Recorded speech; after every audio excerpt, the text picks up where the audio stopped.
Hello, we're live, we're here. Hello, welcome back to the JepCon channel. It's me, JepCon J. Let's go. Okay, so it's just started. The Xbox Game Showcase has just started. Well, it's not the Game Showcase. Every XCOM, August to for be clear. 15 years, Cologne, Germany has hosted the world's definitive celebration of gaming. From Okay. stunning opening night live reveals and gameplay it's early. breakdowns We're to streaming a little bit the earlier biggest today, news just from the for industry's best. the Xbox Join Gamescom hundreds thing. of I don't know if thousands of it's actually fans going on the to be ground the show, and or it's going to millions be of like the gamers pre-show, worldwide like it was for the yesterday for the Ultimate Games actual Convention. main event Welcome to of Xbox Gamescom, at Gamescom. Is that VR? You guys see VR? That's a clear phone render right there. Did you see that? The borders, that was clearly made for a phone. On the socials.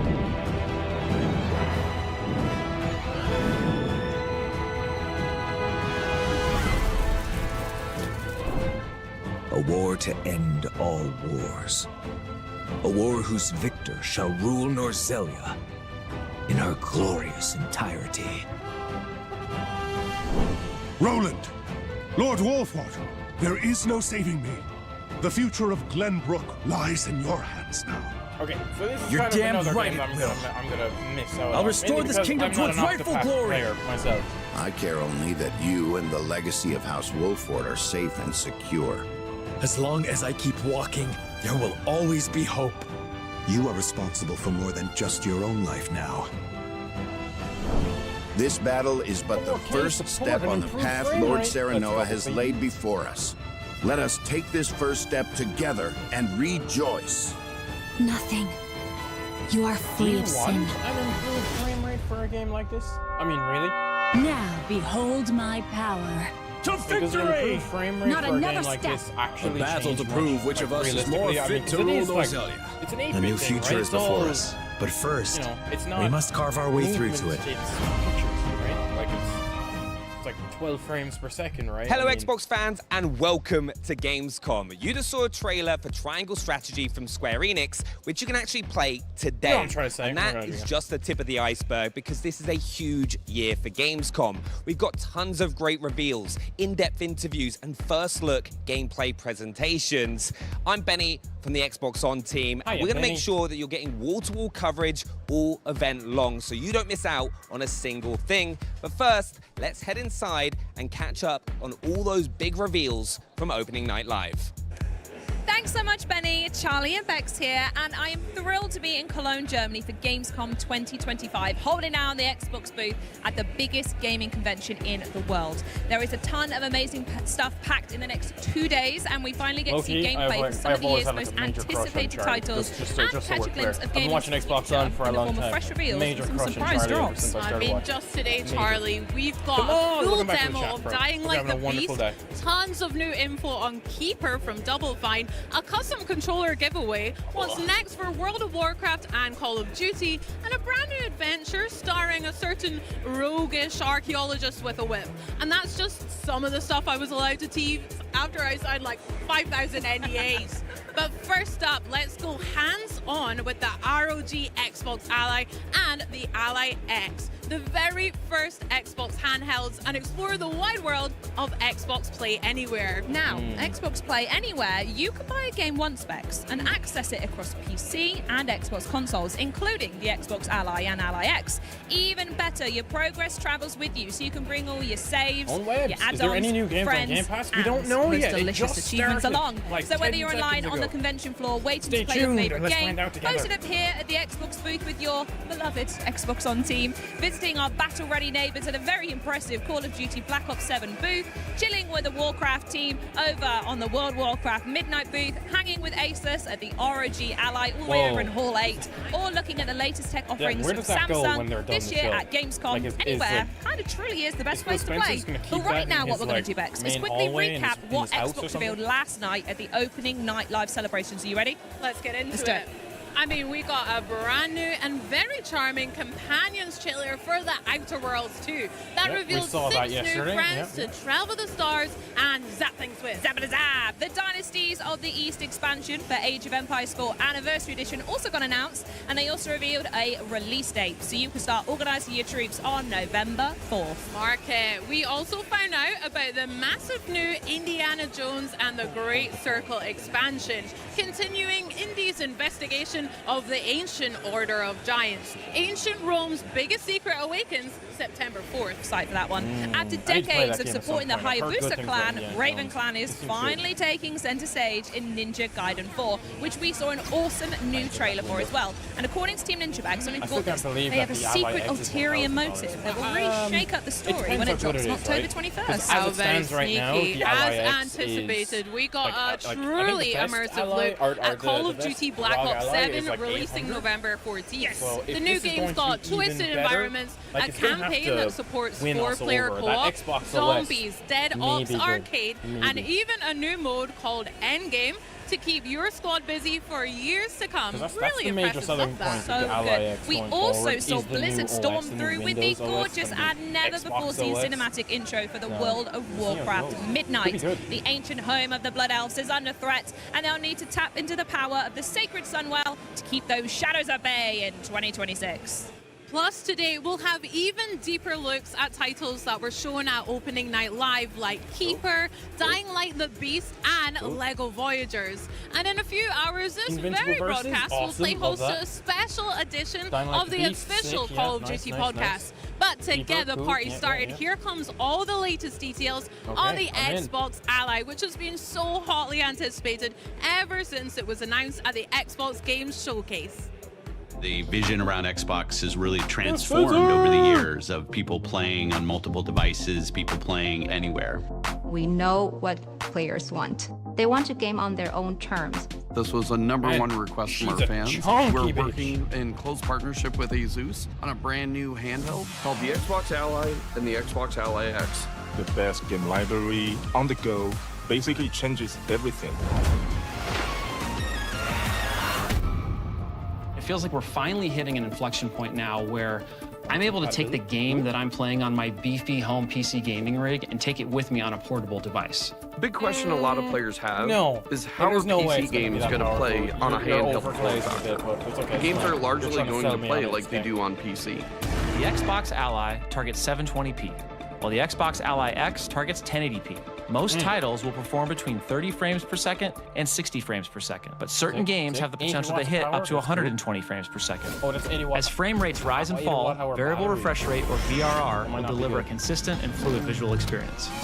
Players can further fine-tune a variety of device settings in the command center, from optimizing battery life to remapping buttons. The Asus Armory Crate has 3 distinctive settings that are really great. There's the silent mode, where these dark gaming sessions you will have. There is a performance mode, so your battery life is optimized. And then, of course, for the top performance factor, you would use turbo mode. When we talk about optimizing for handheld, it's less about stripping games down and more about ensuring playing the game on a handheld is as easy and effortless as possible. Games that run at 30 frames per second or above will get a should perform well on this device tag. Games that hit 60 frames per second or above will carry a should perform great on this device tag. Games that haven't been tested yet will have a performance check not available yet label. As more games are tested, updated, and optimized for handheld, these labels will evolve over time.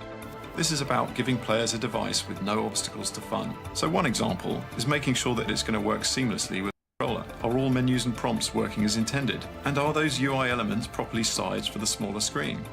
Another example of an essential compatibility feature is having a gamepad keyboard.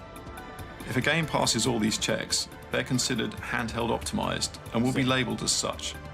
On the Xbox home screen, you'll find a new handheld optimized channel that will curate these titles for players. So we're not we test on the Ally all the time as we're building Roblox. For a player, that means more immersion, better graphics, smoother animation.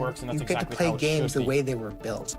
If you're playing Doom the Dark Ages on the PC or the console, you expect an ultra-responsive, fast action FPS experience. On your Xbox Ally, Doom the Dark Ages will be every bit as fast and responsive as you'd expect. Here you go. Killed it with Dark Ages. One of the awesome things about PC is that there are so many places to get your games. We think about having this unified game library and how it can bring your entire game collection together. Any recently downloaded and played games from other PC game stores, from Battle.net, the Epic Game Store, Ubisoft, Steam, GOG, or EA, the Xbox app automatically finds them and will show them in your game library. And right on the Xbox home screen, under most recently played. My most recently used game should be something that sticks with me everywhere I go, so it's just missing creating a unified user experience. You're going to see games you play on Xbox. It has Steam on it, right? What it's a PC native game. You're going to be able to play it right there. Are you going to be able to install other launchers on this thing? I think so, right? Because if you're down in your basement and you want to stream directly from your console that you've got upstairs, you're going to be able to do it. I'm able to continue to experience the worlds and characters that I love anywhere that I want to play. This is going to be awesome. Now we literally have a device that could go with you everywhere. Yeah, man. I do. I want it, man. I want it. I'm gonna wait. Because it's going to come out during Hey there, everyone. Christmas I'm Henry, season, and today I'm joined by Dom and Brianna from Xbox and Gabe from our friends at Asus, who are going to tell us a whole lot more about the ROG Xbox Ally and the Xbox Ally X, which are the very first handhelds giving Xbox fans the freedom to play anywhere. Thank you so much for being here, and welcome to Cologne, guys. How you doing? My man! Having us. It's been busy getting everything ready, but we're super excited to be here. Well, I gotta say, it's incredibly distracting having the Ally X in front of me. I want to just grab it and have a go, but why don't you tell us, why is Xbox making a handheld right now? Handheld gaming felt like a really natural next step for Xbox. Being able to break out of the living room and play anywhere is so central to our vision of putting players at the center wherever and however you want to play. And we saw this wave of innovation happening in the handheld space from brands like Asus, and we knew that we could fuel that with so much more energy from Xbox. So when we started talking to Asus, it became apparent like how much more we could do together. We share the same obsession with our players and our devices and gaming in general. And we just realized that by building a device together, we could do something much more special and much more quickly than either of us could do alone. And so that's what brought us to the Xbox Ally. The Xbox Ally really brings together that power of Xbox with the full freedom of Windows. That means that you can play your PC games natively from across storefronts. You can play your Xbox Play Anywhere games natively, and you can stream your console games as well. And really, this is just the beginning. Like, we have such a huge roadmap of improvements that we're going to continue building, continue delivering for our players. We're always listening to feedback, but I'm really excited for the first step. It's a cloud. As a device, it's got a really quite unique look about it. Gabe, can you tell us a bit about the hardware design of the Ally? Like taking something portable you want to be able to play it natively. The design of the ROG Xbox Ally features natural ergonomics, comfort, and user familiarity. These solid contoured grips, familiar with that Xbox controller we all know and love. And so design starts with your hands, right? We think about our opposable thumbs and the really nimble fingertips that we have. These are the tools that we use to write, to pick things up, and definitely to play.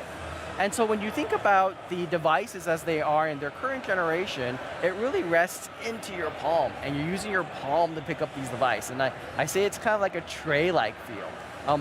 With the ROG Xbox Ally series devices, it rests into your fingers and then into your palms, and then allows you to curve over, giving you the freedom to use that to play. On our wonderful new ABXY keys, with the tactile feel and color coloring of the new Xbox controllers. It's not as simple, though, as just taking a controller and splitting it in half and putting a panel someone in his earpiece. Keep waffling, really, keep waffling. That would cause you to flare out. So there's a subtle detail of how you kind of want to have you fall in and be natural. And those contoured feels and this natural feeling really helps with the overall weight distribution. And that means comfort when you play long on these devices. And so with the Xbox Ally series, you're going to be able to play longer and play comfortably. And then, with the ROG Xbox Ally X, you then have the access to the impulse triggers. So then you're able to feel everything and be part of the game and immersive inside and in terms of all of the things that you would be familiar with on your Xbox controller today.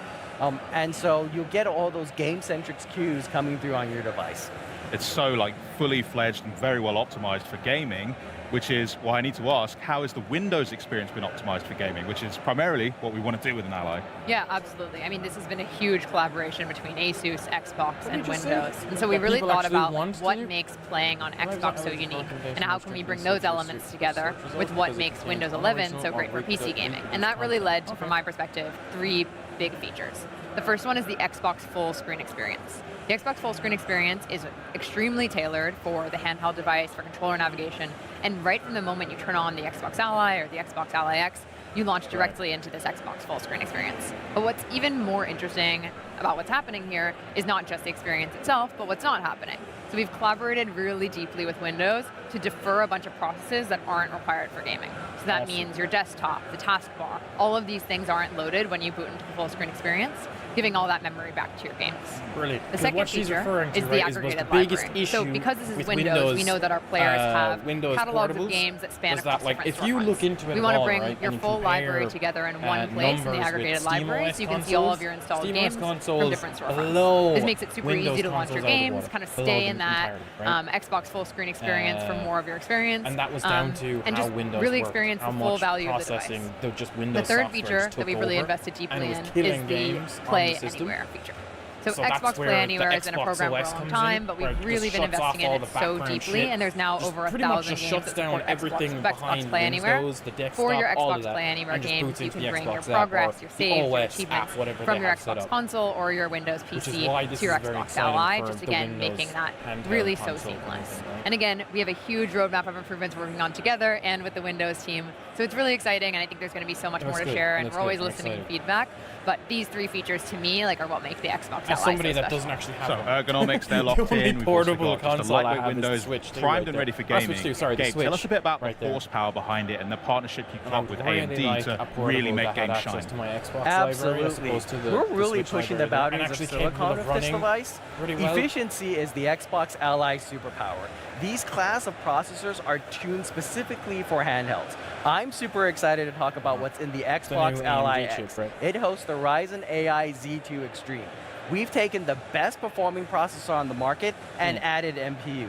That means you're ready for new frontiers in local AI gaming while having the best efficiency possible on these new amazing generational changes Apparently with the that's Z2 debatable. Extreme. Apparently the chip isn't actually For the normal strongest one. Xbox Ally, debatable if we it have the Z2A.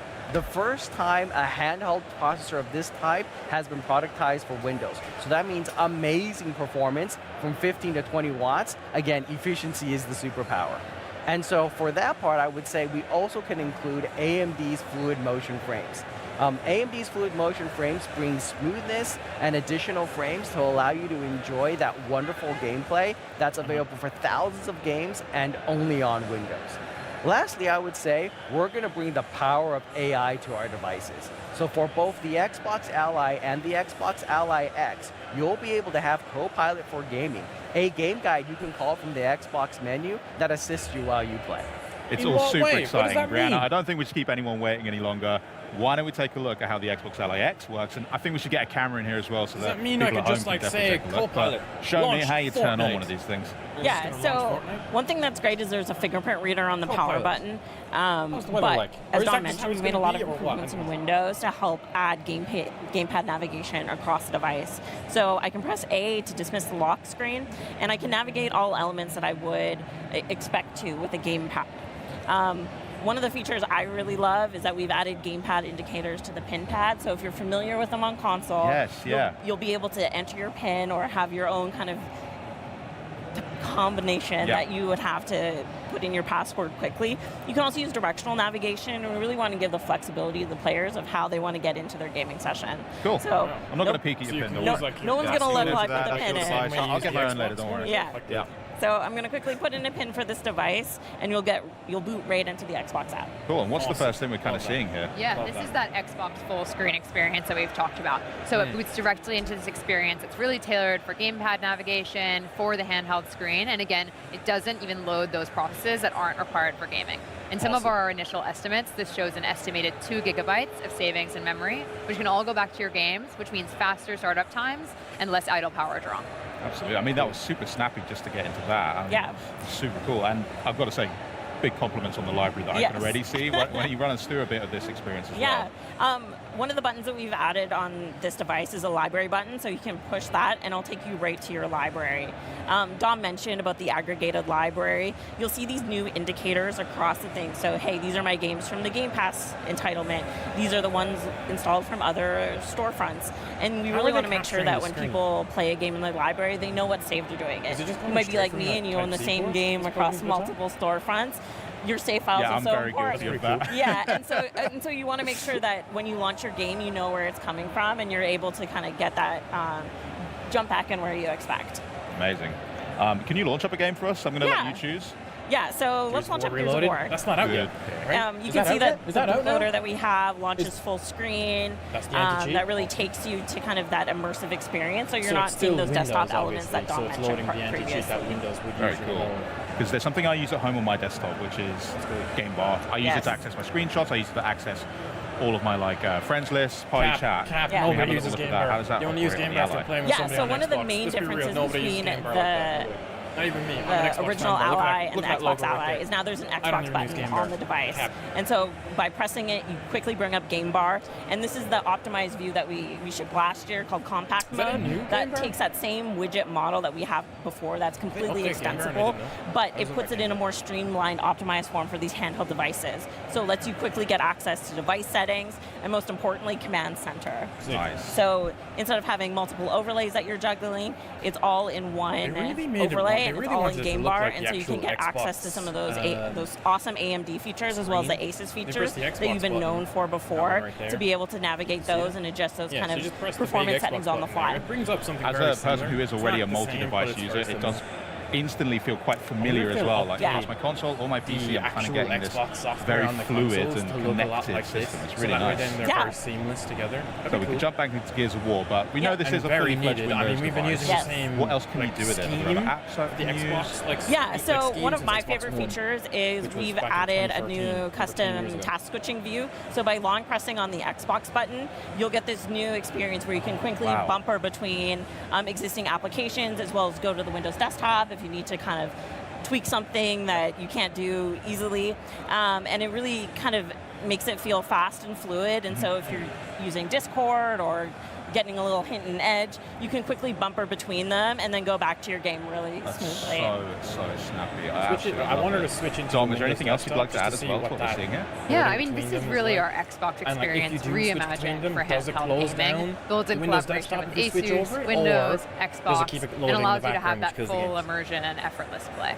But really, games are at the heart of what makes a great Xbox experience, and that's why we're developing a new program called the Handheld Compatibility Program. And this will help you really easily understand what games play well on your device across things like text size, controller navigation, and so we're really excited to announce this program and work very closely with our developer partners on it as well to help you have the best possible gaming experience on your Xbox Ally. That's so awesome. So all of that, and I hear that you've also brought a little video for us to check out. Should we just load that up now? Let's do it. Hear me. Answer the questions. Hear me through the haircut. Hear me through the haircut. Ask her right questions. This is gonna be awesome. Are we locked to those just compatible things? Can we just play any game at all? Answer that question, please. Let's do this.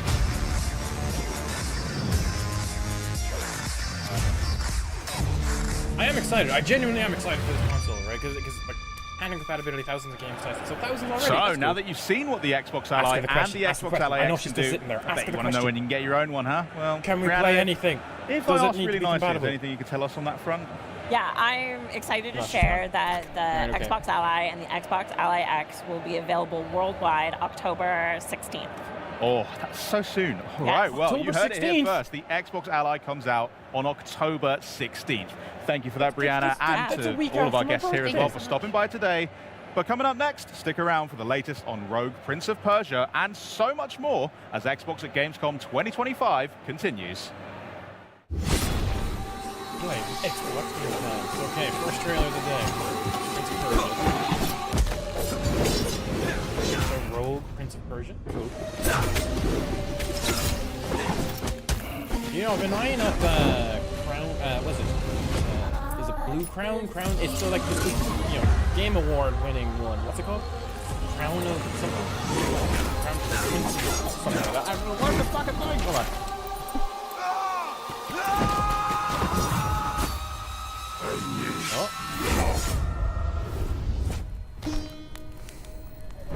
It's the blue one, you know what I'm talking about. He's got a very tight haircut. Push back corrupted army. Going through a deadly city. Oh yeah, here we go. Now this is the Hollow Knight experience we've been waiting for.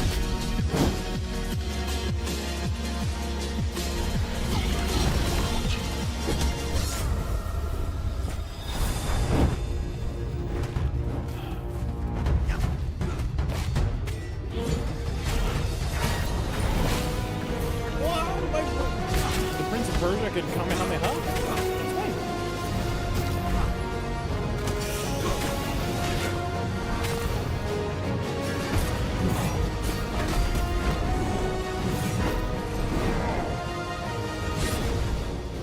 Rewrite fate. Save Persia.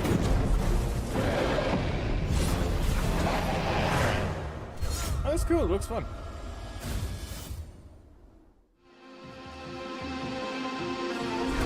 You might think that the Rogue Prince of Persia is just another 2D action roguelike, and you'd be wrong. Yes, we have plenty of deadly weapons, powerful abilities, and game-breaking builds, but what makes it different? I'm going to tell you.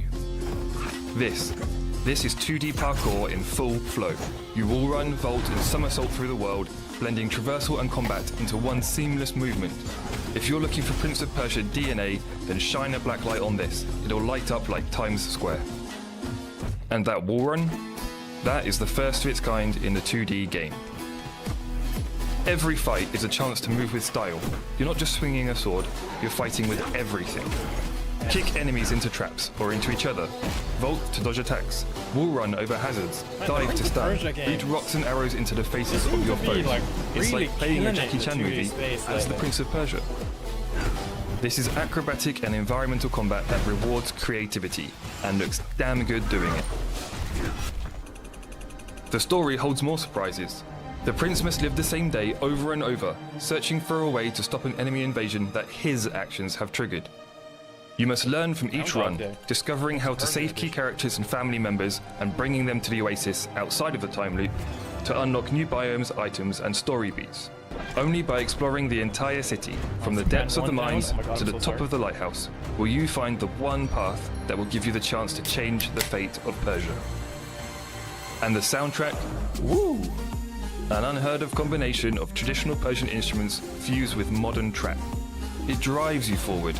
Every run has a rhythm, every fight has a beat, and we guarantee you'll be listening to it when you're not even playing. So there you have it.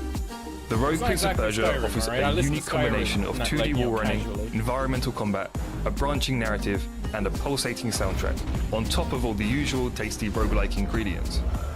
This is a roguelike with rhythm, flow, and style. Awesome, love that.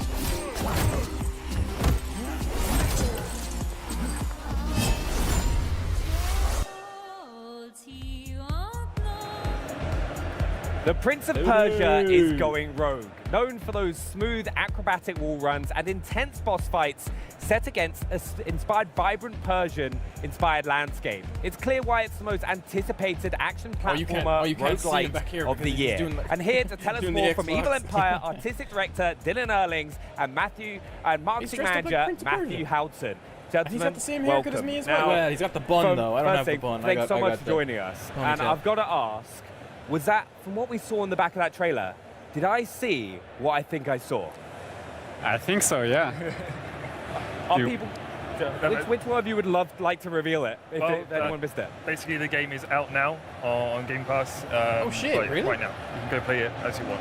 All right, amazing. And also, for those that don't know as well, this game reinvents a classic franchise. And in the past, you've worked on games like Dead Cells, the Evil Empire, and fantastic DLC like Castlevania. Dead Cells is on my list. How has it been taking a beloved franchise like Prince of Persia and kind of bringing a new genre to the mix? But it's kind of it's tough and great at the same time, because obviously we've got a load of fans of the franchise in the team, lots of people who played Sands of Time, even people who played the original back in the 90s. Yeah. And so there's a pressure to take this franchise into a different direction. But it's great because it actually gives us something like to really focus on. Like we knew we wanted acrobatic combat, we wanted a wall run, we wanted this like real Persian-inspired vibes. So that helped to kind of like keep us on the right path while integrating our like 2D action knowledge to make something which we think is unique. It looks absolutely gorgeous. And you've been having the game on early access recently, but for those that haven't been able to play early access, what can people expect when they hop on to Rogue Prince of Persia? So yeah, basically you can expect 2D action roguelite with kind of acrobatic combat mixed with a wall run, which we think is unique in a 2D game. So basically you have a whole moveset on top of that. So you've got like a kick, a vault, a dive attack. So basically you're going to be flowing through traversal into combat and back again.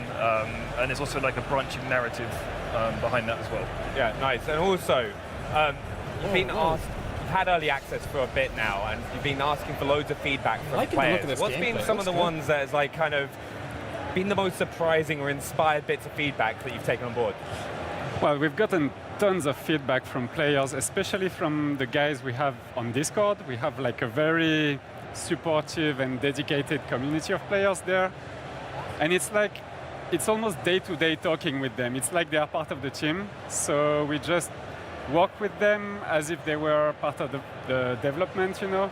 And so one guy, Opelit, he's making the wiki for the game. Yeah. And it's super detailed, even more detailed than what we have in the studio, you know. These guys, they know the game by heart. Extensive that it needs a wiki? And so it's so cool to work with them. And another one called Andrew is a super fan. And a good anecdote is that he had a baby during the production of the game. Yeah. And so we celebrated it. I did a sketch of the prince with the baby and everything. Oh, that's amazing. Yeah, these guys are truly part of the team, and I want to thank them truly for this early access. It was great. I think that's one of my favorite things these days as well, is how much the community can get involved in games now and like kind of give feedback and kind of work directly with the studios. It's not something we really had in the past. Yeah, that's something truly unique, and like the instantaneity of it is awesome, because you can just ask a question, brainstorm an idea about like game design or whatever, and they would like answer directly. And it's so great. Now, also one thing, a lot of fans have been asking about the story of Rogue Prince of Persia and how it's going to evolve over time. Can you go a bit more into that? Yeah, so basically the story, you basically start off and you've kind of accidentally triggered an invasion of Persia, and then you've kind of got to figure out a way by going into the city each day and trying to find clues, and then by finding the clues, you unlock biomes, and then maybe you have to like take an item and do something with it to then unlock something else, find a character who then tells you somewhere else you can go. So it's basically kind of like a puzzle in real time as you go through each run, to find the one true way to finally save Persia and rectify your mistake. And like you said about clues, right? Something that we will expect, hidden elements in the game. And there's some of those for us to find. Yeah, there's definitely hidden rooms where, you know, like you'll find characters. That's one way to do a time trial challenge. I'm trying to think back, for example, but definitely where you find the Lale, that's kind of like hidden stuff. But it's Prince of Persia, there's got to be hidden rooms somewhere. I was hoping so, because I love the old games as well.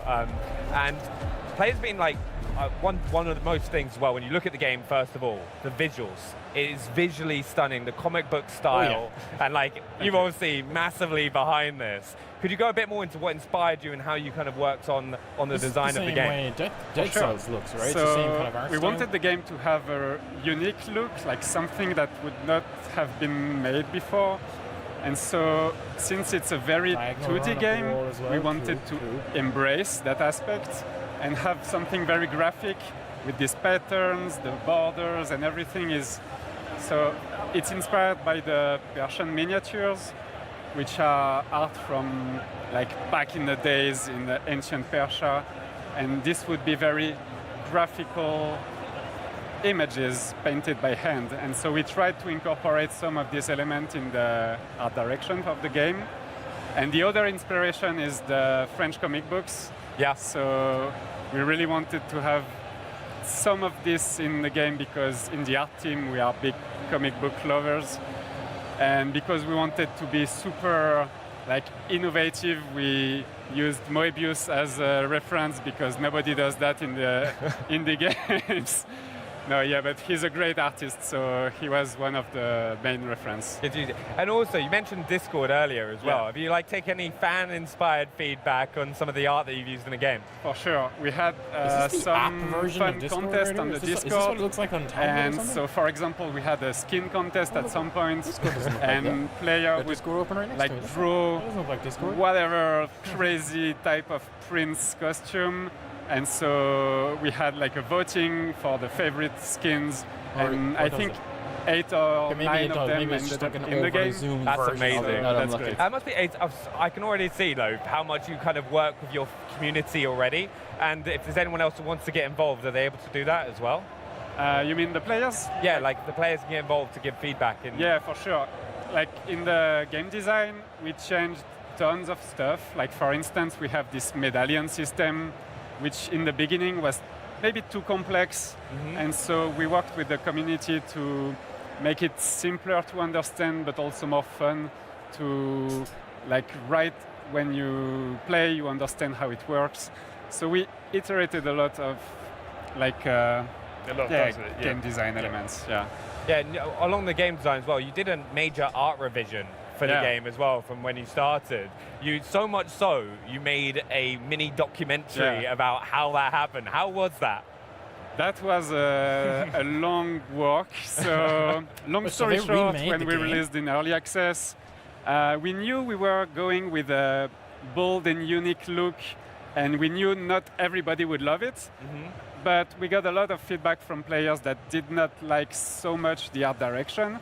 So we tried to take that as a feedback, just as if it was gameplay. Yeah, cool. Why not rework the art, So we did a lot of polishing, and we changed some of the color. The prince was purple in the beginning. He's not purple anymore. That's a long story. But yeah, we tried to make something that player would like more. And so this was big rework. I think it's one of the first things anyone notices as soon as they see the game. It's so vibrant and colorful, and it's so pretty to look at. You've done an incredible job putting that together. Thank you. Have you got any personal favorite pieces that you worked on in the game? I mean, we tried to be as diverse as we could in the biomes that you are going through. So each biome has a very unique color palette. I think the final one, the Palace, the one that's going to be released in the 1.0, is the best one because it's the last one that we made, and we put a lot of love in this because it's the final objective of the game, and it's really, really nice, I think. I think we've also, you talked about all the different biomes that are available. We've got to talk, how do you work on kind of making those beautiful backgrounds that you kind of interact with, and then the combat gameplay? Because it must be kind of difficult to manage. That's a challenge for sure, because the gameplay is very fast-paced, and the traversal is challenging. You're asking the wrong so question. You have to be able to read everything now, I feel like you can very cut this quickly. Short, right? So we try to have something that is very simple, yet tells a story. So whenever we can, we have rooms in the game that tell environmental storytelling, but it's not during the combat phases. So it's a subtle balance between readable gameplay and background that tells a story. Yeah. Awesome. Oh, nice. So especially, is it clear when there's a hidden room or something like that you can smash some pots? Oh, it's or clear? Kind of work your way through. There is some of this, some secrets in the game. Now, also we've got to talk about the color palette and lighting. They've been widely praised by players in early access. Right, how did you approach making the game visually distinct from previous Prince of Persia games? That's a tough question. We're here to ask the hard questions. I mean, I talked about the inspirations already. So these two, the Persian miniatures and the French comic book, we tried to combine that into a unique look that, when you see it as a thumbnail, you instantly recognize it, and it's almost as if it was taken out of a picture book. I mean, that was the objective. And we tried to embrace the graphical aspect of it and be very stylized. I see at any moment you look at it, it's always bright and popping out. Yeah. It's like a thumbnail. Very colorful, Yeah. I've got to say though, for people who are hopping on for the first time, we mentioned it a little bit earlier, but they're hopping on from haven't played early access, and they're hopping on to Rogue Prince of Persia. What kind of experience can they expect to play? Because it's challenging, it's beautiful, it's vibrant. There's a lot more depth to the game. Yeah, I think expect to be challenged, but it's easy once you get it in your hands and you can feel like doing a wall run and swinging off a pole and diving down an enemy, like it is super satisfying. So just be prepared for like acrobatic combat, use all your moves, like we said in the deep dive trailer, like it's like playing a Jackie Chan movie. You're just like, you're kicking someone, you're blocking something, and then you're jumping around everywhere, like just be prepared to have fun, I guess. Yeah, and just explore everywhere, because there's always something to find. Explore, that's always the thing I fail in doing. I'm always like trying to speed run everything. But have you got any last things that you'd like people to keep an eye out for Rogue Prince of Persia? I mean, go play the game now. It's out, so yeah, I mean... Go play it, yeah. Have a great time. Yeah, we'll definitely be doing it. But guys, thanks so much for joining us, Matthew and Dylan. Really appreciate it. I look forward to hopping on. And also, a big thank you to the whole team at Ubisoft. You can start sharpening your platforming skills and scimitars right now. And remember, the Rogue Prince of Persia is available today. And in case you're buzzing for even more 2D fighting action, here comes a trailer that's a little less reflex, and a little more tactical. Then we'll be back to check out all that's new in Grounded 2. Don't go anywhere. This is Xbox at Gamescom. My turn. You asked for this. Back in your place. Not up yet. Then he's lying to us. It's not here yet. This is but a squall before the storm of battle. Prepare yourselves at once. Time to prove myself.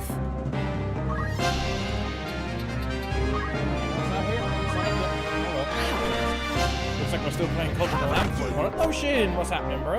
Leave that to me.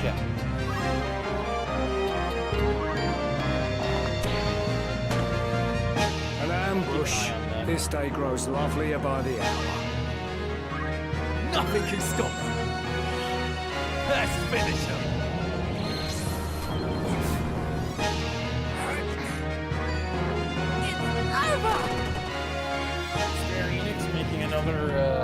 Another remake of a 2D. A good choice. Suffice. Feel my wrath. Another game I won't play. Just out of like, I ain't interested. I don't want to play it. I don't want to play Octopath Traveler either. Not my thing. Bring sinners to account. Fight Roger. Oh, Final Fantasy Tactics.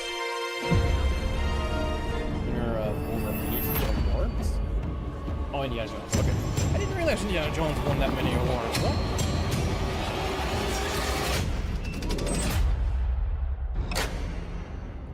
What do you know about the legend of the Nameless Crusader? Fierce warrior. Fought in the siege of Antioch, 1097 AD. Very tall. This is the same trailer we saw yesterday. Giant. Pope Paul IV had an item of this crusader in his possession, his helmet. Well, I'll tell you what. If I see the helmet, I'll leave it exactly as I found it. Sound good? See, okay. I feel like I went into this expecting like it was going to be like a game showcase. I was expecting this to be like, you know, giant guardians. What the event was yesterday. You know what I mean? But like an Xbox version of that. Not this. Worshipped by the Mithras cult. I'll stay strong until 6 song, and then. Impressive. What to say about 6 song? Any more gameplay or something.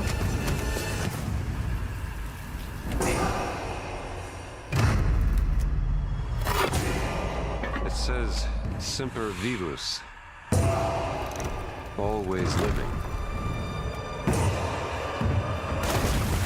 Not dead. He's not in a tomb.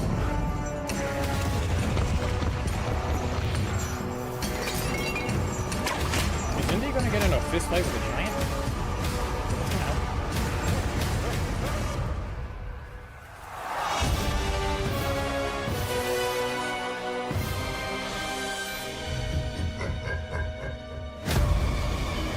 It sounds like he's gonna get into a fist fight with the giant. Coming 4th of September. Well, you just caught the trailers for Final Fantasy Tactics and Indiana Jones and the Great Circle Order of Giants, which we'll be taking an even closer look at in a little bit of time. But now it's time to dive into a game that hits a little closer to home as we learn all about the big bosses, bigger biomes, and brand new big buggies coming to a park near you in Grounded 2. We've got Chris Parker and Justin Vasquez here from Obsidian and Eidos to break it down into very small, teeny, tiny parts. Should I try? I mean, they say good things come in small packages, so thank you so much for helping me unwrap these presents today, guys. How are you today? We're well. Thank you for having us here. We're very excited to be here to talk about the game. Yeah, doing great. Super excited to be here. I'm honestly so excited to gush all about the fun I've been having in Grounded 2 since it launched now a month ago into early access. So I've been having a blast, but how's the experience been for you two? It's been an incredible experience. We're so blessed to have such an amazing community around Grounded 2. Everyone just reacted so well to the announcement and the fact that the game was coming to them so quickly. And seeing the game in players' hands now, everything that they're doing with it, all the fun they're having with buggies, all the fun they're having in the park, all the different builds that they're making and breaking, and all the great feedback we're getting, it's just getting us super excited and really focused on how we can make the best Grounded 2 possible with our community. I love that. Chris, have you been having a good time with it as well? Yeah, I'm just so excited about how well it's been received, because when you're making a game, you have this passion, you have this joy, you really want it to be something that the community's going to love, and they already love Grounded 1, and then once we get to the so much passion there, and so until you get that into the players' hands and the community's hands, you just don't know exactly. You can hope, but until they've actually sort of tasted that meal, you don't know how it's going to go. And so it went out there. People are super excited about it. They have tons of stuff to say and tons of great ideas, and we love that. And it's just been really exciting. Amazing. Well, I've tasted it, and I've really enjoyed it as well. We've been digging in a lot. It's been so much fun. And obviously, you mentioned buggies, one of the big new additions in Grounded 2. And how has community feedback helped improve and expand that kind of area of the game for you guys? That's a really good question. For us, the buggies were such an important feature to bring to life because it was the #1 requested feature from Grounded 1. Yeah. And so it was a big reason why we wanted to do a sequel in the first place, because we knew to do the buggies properly, we'd have to build the whole world from the ground up to support them and to really make them shine. Wow, okay. And so for us, it was a question of the balance of how much of this feature do we want to develop and solidify to make it a full experience and to really show the potential of the feature, but not go so far that we don't get the community's feedback. And so we feel like we found that balance with our Red Soldier and our Orb Weaver buggies, and now seeing how players are playing with them, what they're doing with it, and what they're asking for, not just for those buggies, but for future buggies, is really giving us a lot of clarity on where we want to bring the feature, how we want to fulfill its potential, and of course, what exciting new buggies we're going to be introducing in the future. Yeah, there's so many aspects to buggies. Like Justin said, we kind of went for the minimum approach and said, let's see what the community has to say about these. We have all of our own ideas that we're like, these are great ideas, but let's see what the community says first, and then we can kind of hone in on that stuff and help that really guide the future of buggies, whether that be with customization or progression, or even what sort of new buggies we might introduce in the world. And what's been really great is seeing everybody's feedback. A lot of it is very much in line with where we wanted to go. Absolutely in line. Yeah. It's all stuff, almost all of it's been stuff that we've talked about. Yeah. And it's great to see that, and especially, we look at what the community feedback says, and our community guys put it all together, and we count what's been upvoted and what people are reacting to the most. And the things that they're reacting to the most are things that we're like, yes. Yes, that's what we want to do. This is so exciting. This sounds great. So not only does it confirm our belief that this feature has so much potential, it's really nice to see how aligned we are with our community. Yeah. And it really feels like we're all one big team trying to make the best Grounded 2 together. One big colony. That's so cute. I totally missed that. Well don't done. worry, I got you. My buggy is called Ant McPartlin. It's a red soldier ant. I haven't got to the Orb Weaver just yet. We're taking our time, which is a very UK insular joke, but that is fine for you. But have you guys got any buggy names that you're particularly proud of? Any good puns that you've heard? I've got one up my sleeve. You, Chris? Oh, lads, I don't know. I don't know if I can stick around around the studio right now is Stinky. I don't know why. But yeah, when we start up a co-op game for the first time, everybody goes and like makes their buggy real quick together, and then whoever names their buggy Stinky first is the one that wins, basically. I always call my aunt Antonio Banteras because you get the double ant pun there. Double ant pun, and also just because I like to think of my red ant as this like charming, roguish ally. Is he going to act like Ant-Man and do the exact same thing? Antonio Banteras. That's beautiful. He's your own very real sidekick. That's beautiful. We have another I first see in you, Grounded nerd. 2 with our classes. You've been outed. I mean, I we were see chatting you, a little bit Ant-Man behind fan. the scenes about, I've been loving the mage class personally, but what has been the most exciting developments from either seeing a lot of players get to grips with these classes or from the team themselves? I mean, when we set out developing archetypes, they were really about just helping players understand how do I best equip my character for whatever it is I'm trying to do today, right? You're not locked into being a mage for the whole game. You could be a mage one night and then switch over to a ranger or a rogue or whatever. You want to be a sword and board fighter, do that. This game. Let's have the interface help you out and help you sort of like min-max easily into that play style. And to be perfectly honest, I thought this was just like a kind of a nice little quality of life add to the game. And the players love it. Like they think it's fantastic, and they want to know, hey, what are the next ones going to be? What's equipment that's going to be added so that we can, further develop this particular archetype? And that's been really surprising, but also super encouraging and exciting for me, just to see that, you know what, people love this. Something that I thought was pretty small, something that actually IDOS actually championed in the first place, and everybody loves it. It's great. It's been really positive reception. From our point of view, it felt like a natural extension of what Grounded was already doing, and what made Grounded special as a survival game was this really rich RPG fighting system. And to speak to what Chris is saying, that's also the shared DNA between Obsidian and Eidos Montreal, is that love for both RPG mechanics and progression and player choice. And so this felt like a natural extension of us working together, of us collaborating. And to see it in players' hands, not only them finding really cool ways to break the builds and push them to really cool limits, like the dual wielding rogue that can, one-shot, cool. even our biggest, toughest foes. Yeah. But on top of that, seeing them use the builds in really creative, unique ways that, like you said, speak to their play style.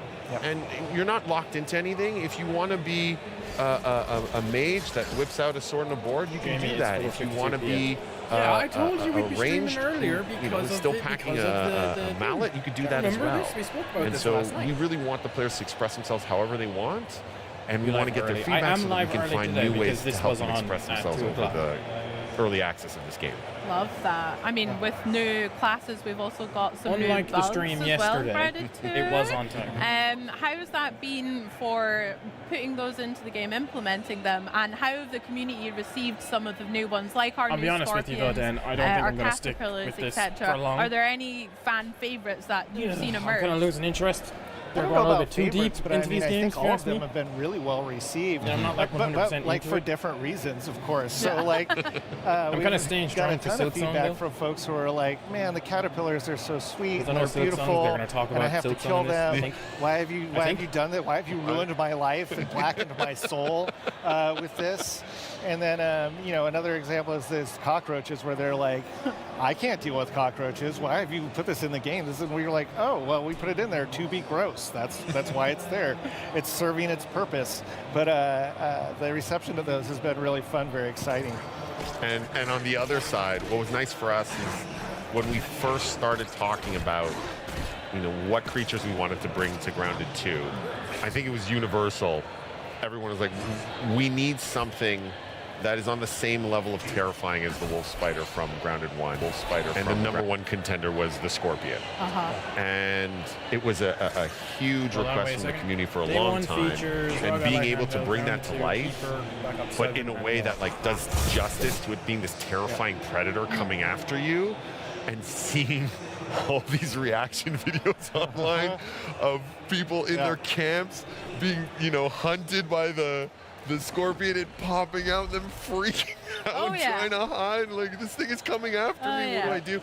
It's so rewarding to be able to traumatize a whole new group of players in interesting ways. Yeah, you guys have a lot to answer for making me kill the sweet caterpillars and the butterflies, and then also the horrendous night terrors I've had for the scorpions. So yeah, we'll talk afterwards. But speaking of foes and new enemies, it in the chat, here we have a new boss to look forward to as well. So can you tell me what this new boss is and why you guys are excited for players to take it on? Happy to. So our new boss is a giant tarantula. Oh my named Axel. People are talking about State of Decay 3 in the chat. That's new. And this is what we're calling our first park boss. A lot. And in Grounded 1, there was these really cool backyard bosses. The Broodmother, the Mantis, and these were all, really giant, terrifying foes. And so we knew we wanted to keep up that tradition. Yeah, look at this thing. It's terrifying. We wanted to keep up that tradition, but because now you're riding buggies, what's giant and terrifying and monstrous has to scale in proportion to that. And so we really wanted to nail that primal feature creature terrifying experience for players. Sure. And again, it was just the clear first choice for us was we have to bring that fantasy of the tarantula to life. That's where Axel was born. And then we had to look at scale. I mean, it is, I don't even know if you can tell from the footage we just showed how immensely huge this is. So the character in that footage is riding around on its own orb weaver spider, and the orb weaver looks teeny tiny compared to the tarantula because it's about 3 times bigger than a wolf spider, which is one of the largest creatures in Grounded 1. And I think it's about 16 times bigger than the player, so it's pretty massive. It's massive. It's absolutely huge, and we think players will have a lot of fun with it. It's got its own arena. It's got its own recipe and things that you've got to do in order to summon it and bring it in. But we think it's a pretty exciting boss. Yeah, it looks huge and terrifying for sure. About that. How did you guys land on the name Axel? That's so cute, for one. I'm guessing it's a they pet said we were going to get something today about it. Someone just found, oh no. So one of the best things about our franchise is it's set in the 90s. This one's set in 1992, and so there's all this nostalgia around that era that means a lot to all of us. If there is going to be a stream and tomorrow, Axel is actually a reference to Home Alone. In Home Alone, the older brother has a pet tarantula called Axel that gets loose. And so that's our little Easter egg. Yeah. I love that. I love that it makes sense in the world of Grounded 2, but also it's just a sick callback to real-world movies and stuff. There's a couple of more Home Alone references in the game, so around Axel, so I can't wait to see if the community catches them all. Love it. Yeah. Well, let's get back to this big boss Axel, because I would love to hear some tips from you guys about taking him on. I'm terrified already, and I'm hoping I don't have to do it alone. But yeah, do you have any tips for players on taking them down? Well, I mean, with basically any adventure in Grounded, got to load up before, you got to prepare for whatever your adventure is going to be. You need to make sure you've got enough food and water and healing supplies. And then you're just going to have to go in and die a couple of times. That's basically what's going to have to happen. He's got a lot of special attacks that are really cool, and you're just going to have to kind of learn that sequence because there's also some stages to that boss fight as well. So once you've figured out the first one, you're going to have a couple of surprises for you. Figure out the second one, a couple of surprises for you. Hopefully it'll keep players entertained for a while. And when they finally beat it, there's a lot of goods on the horizon there. You can, with everything in Grounded, ultimately you murder it and then turn it into fashionable attire. And that's exactly what you wear your do. trophies on your body. Exactly. Absolutely. Yeah. Make weapons and armor with that, maybe some furniture, right? Yeah, absolutely. You want to upholster something with that, and that's exactly what you can do here. My advice would be, whether you're playing single player or with your friends, to bring a friend. Go with your Orb Weaver buggy. You know, hey, if you want to take it on alone, go for it. Become the stuff of YouTube and Twitch legend. But if you want to, you know, try to survive, bring your Orb Weaver buggy. It will come in handy immensely. The fight was designed with that in mind, and we had a lot of fun figuring out, okay, what makes fighting a giant creature on another giant creature a fun and unique experience. So we really hope that the players will get a kick out of the grounded style massive boss fight, but now on their own, maybe I was. You know, impressive buggy mount. Nice. I can't wait to try it myself and die multiple times, no doubt. Very good. And Parker, you mentioned that there's some, you know, obviously our favorite thing about Grounded is getting the loot. My favorite thing is going and analyzing everything, breaking it down. Can you tell us a little bit about the spoils that we can expect from the tarantula? Is there going to be some pieces in particular? Absolutely. So a couple that spring to mind is there is an absolutely, as you would expect, massive bow that you can craft. It's sort of ridiculously large, but that's what makes it sort of charming, is that like you made it out of the biggest creature that's been in the yard so far, so it is ridiculously large. You can make yourself a new fancy chest to adorn your base that holds a little bit more stuff, as I recall correctly. Correct. And is, of course, again, fashioned out of axle pieces. You can even make yourself a cool little throne.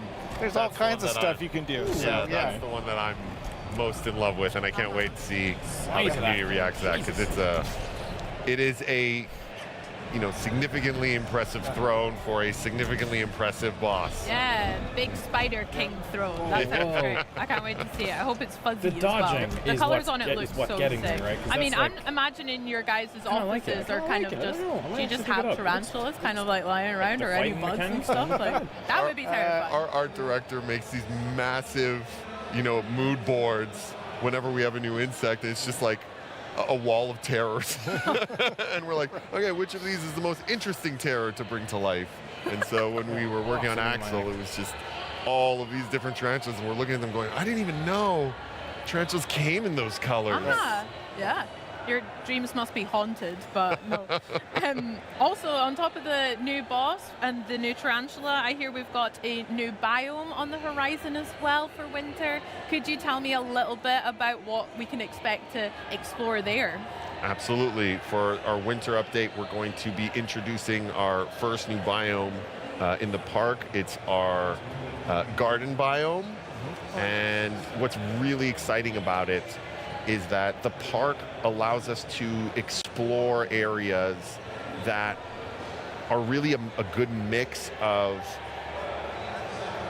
human crafted, handcrafted areas, as well as the more natural, organic areas. And so the idea of a community garden was very appealing for exactly that reason. And so we get to see, you know, our pumpkin patch or a vegetable garden or a greenhouse. These all feel very organic and very wild and very grounded, but have this new layer to it of, no, this was carefully cultivated by humans to be laid out in a specific way. And so that gives us the opportunity to do things from a level design and experience design wise that couldn't be done in Grounded 1, can only be done because of the park. Chris, did you want to? Yeah, no, 100%. You pretty much nailed everything there. I'm just super excited about running around amongst giant pumpkins. The greenhouse gives us the opportunity to make a very humid environment, which is something that we have not had before. Garfield mentioned in the chat. I think we have with the vegetable garden, we're doing some interesting things there that almost turn it into sort of like a hedge maze experience. Like, there's a lot of things that we're doing that I think are really fun, and you know, and this was all sort of planned in our heads, at least loosely, from the beginning, where let's nail all the foundational stuff with our first early access release and make sure that all of those pieces are there, and then we can do some more experimental stuff. And so when we get to, after we have the Tarantula update in the fall, our winter update is going to be this first big one where we've got some new biomes and a lot of new stuff, new insects, of course, more equipment, all kinds of things on the horizon that we're really geeked up about. Heck yeah, lots to look forward to there then. Yeah. Oh my gosh. Well, is there anything else that you want to share with us just now, right around the corner for Grounded 2, that we can look forward to? Well, I think there's two things. If you look at a roadmap, you can see that with the garden biome, we'll be introducing our first new buggy, which is the Ladybug. Yeah. So we're very excited about that. Is that a flying buggy? We think she's going to bring something unique and fun to the players. And, you know, in general, if the community wants to get excited about what it is that we're doing, the roadmap is a good place to go check out everything we have in mind. And, you know, we want to hear people's feedback. We want them to join us. We want them to help sort of help mold what it is that we're planning to do right now. Like right now, we have a very loose idea of all the things that we think would be super exciting, that would be great to add into the game. But you know what? This is a journey that we want to take with the community. Yeah. And so, you know, our roadmap is our sharing. This is what we think right now. We want you to come now share with us what you think would be cool and exciting and great for Grounded 2. I love that. I mean, I'm really excited to think of some new names, I guess, for this Ladybird mount as well. If you guys had to have one in real life, what do you think you would have for a real life buggy? A Red Soldier and the Orb Weaver, or the new Ladybird? I would definitely take the Red Ant Soldier. The reason why is at least right now, it can kind of do everything, which is fantastic. It can harvest, it can build, it can fight, it goes really fast. It seems really cute when I pet it, even though it's terrifying. So like cute. everything about it is like really great. Like Orb Weaver's cool too, but it's still maybe a little too terrifying for me. You don't see that parking that in your driveway anytime soon. I'm still not down with that. You know, so we'll see. We'll see as other ones come online. Maybe I'll change my mind. Yeah, I totally get the appeal of the Red Soldier, and it's got that like off-road ATV feel to it.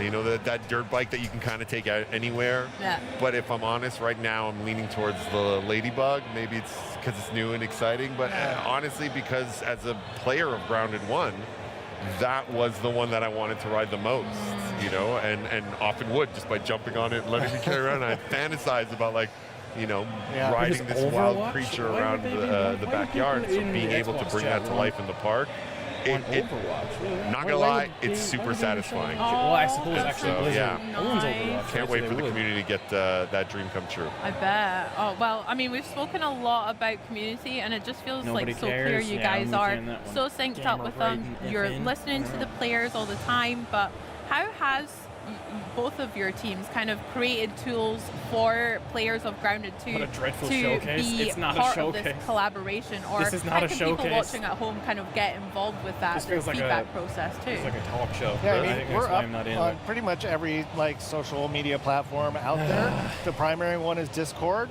The Grounded game is up on Discord, and we have a great community up there. That's also one of the places where it's easiest for people to go look at what does everybody else in the community say, and go ahead and like upvote ideas and discuss those ideas in great detail. And then we have a great community we've group only talked about how many of folks games? at 2? Obsidian that go through everything. They respond to every single like customer comment and note and whatever. We try and make sure that people know that we are actually listening to them. We Grounded are 2 already is Xbox weekly Play Anywhere. getting together amongst our teams and going through all of this feedback and sorting it out and figuring out, hey, what is it that we want to do in the next week? What do we want to do in the next month? What is something that we want to try and do in 4 months? If we don't want to do it, let's talk to the community and see if there's something that's like close to that sort of like makes sense or we can make work. So it's just a whole lot of things, and you know what? Props to the Grounded 1 team who like built this community and allowed us to actually like, I don't know, follow in their footsteps on this, because the community is on Grounded and Grounded 2 is just so supportive and so great. And you know, it's because I think, you know, we try to interact with them constantly. We try to listen to them. We try and make changes that they want. and I think they appreciate that and are loved, and it's really something special. It's pretty cool. Absolutely, that was something everyone at the team at Eidos Montreal saw right away, that the story of the success of Grounded was that this community wasn't just rooting for the game, they were rooting for the team as well, and the team wasn't just trying to make this game in a bubble, they really wanted to collaborate with this community, and it's that healthy bond between them, that interdependence between them, that resulted in an amazing game. And so of course we want to replicate that success. Of course we want to replicate that feeling for the community, and of course we want to allow that to put us in a position to create the best version of Grounded 2 possible. That's beautiful. That's so fun. Well, I have some ideas that I'll have to tell you afterwards off stage, but can't wait I'm to hear. Write them down yet, and Yeah. be sure to join that Discord as well to chat more Grounded. But honestly, Parker, Justin, thank you so much. I've had just a blast talking about Grounded 2, and I can't wait for all the new updates that we've got as well.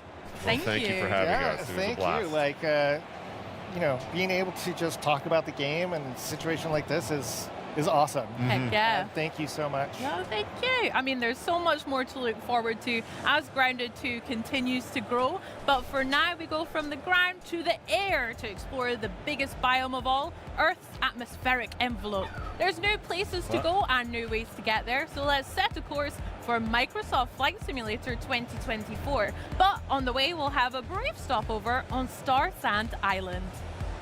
What?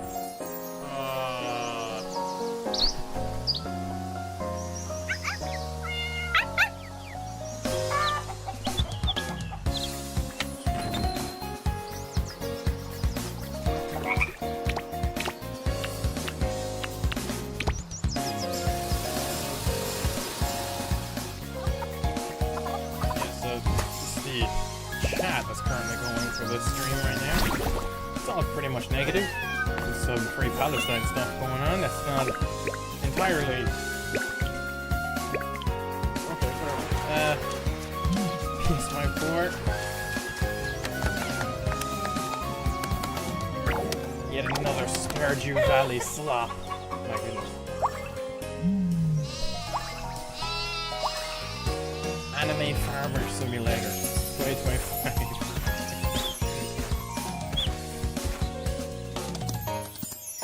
Yeah, it seems like the YouTube chat that's currently on here is kind of feeling the same way I am. Not too great about this Xbox at Gamescom showcase right now, or not even showcase,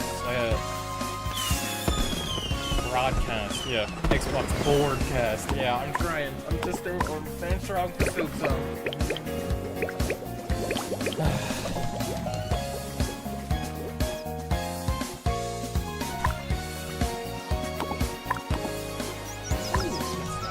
Like customize a boat. That's cool.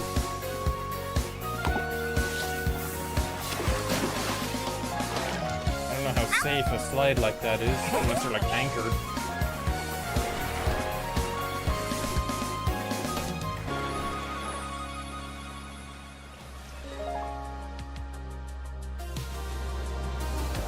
When you think of Microsoft Flight Simulator, you might picture soaring over iconic skylines or navigating through turbulent weather. But the sim is so much more than just a sightseeing. And here to tell us all about the latest updates is head of Microsoft Flight Simulator, Jörg Neumann. Welcome to Gamescom. So great to see you, Maxi. It's great to be back in Cologne.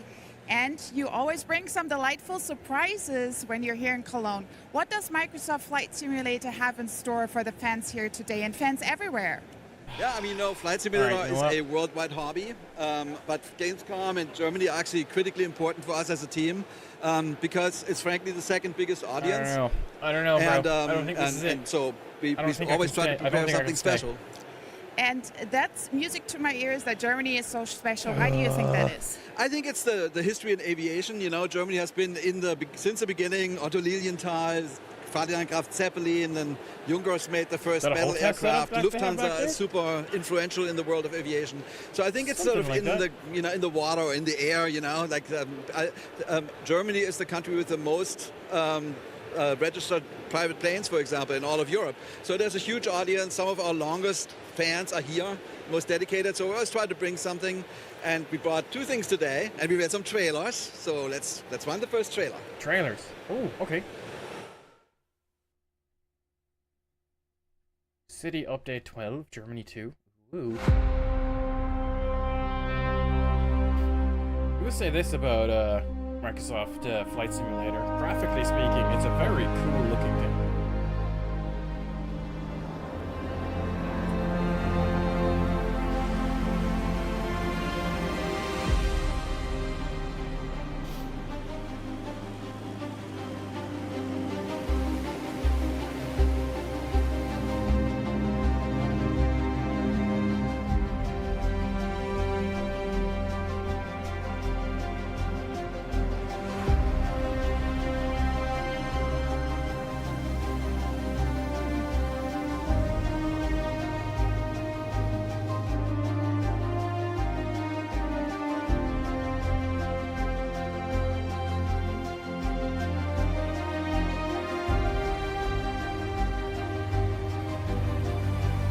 I always found that like Flight Simulator, this one specifically, was it's so realistic on like you can have this tune to realistically fly a plane, and they actually use it in, you know, like actual. That was training, really beautiful. like training Well sequences done. for pilots. Can you give me some context really about cool. the update? Yeah, I mean, one of the big dreams of flight simulation has always been to fly highly realistic planes over beautiful, detailed landscapes. And in Microsoft Flight Simulator 2024, we actually got further than ever before. Our aircraft are very detailed. And what you just saw shows you how detailed we can get with the countryside. True. So what we do is we fly planes really low over the ground, like so over the country or over the cities. And we take millions of pictures and LiDAR. And out of that, we construct 3-dimensional cities. The resolution is 3 centimeters. And because Germany is so important, like we already had 25 cities. We had Hamburg and, you know, Berlin, of course, Munich, Cologne. And now we added 7 more with Bremen. And we're really wanting to fill out the country. And now we're at 32 cities, and we're going to just keep going. And one day, we'll have the entire country down to 3 centimeters, and you can find everything. That's a big goal. I'm looking forward to that. And I remember when you added Munich, because that's my hometown, and the first thing I did was going up in the air, hovering over the street where I live, which was really cool. But I know you have more today for us to share. Yes, I'm super excited about this. We have our first German helicopter. It's called the Eurocopter EC-135, which is actually based on a German helicopter called Messerschmitt Bürger Blohm MBB 105. That one was built since the 60s. And it's been evolved and enhanced ever since. It's now one of the most sophisticated, most flown helicopters in the world. And it's famous for medical evacuation missions, search and rescue missions. And we partnered with a very large organization in Germany. And I'm happy to show another trailer. Another trailer? Going to be a crossover? Local legend? Eurocopter? Cool.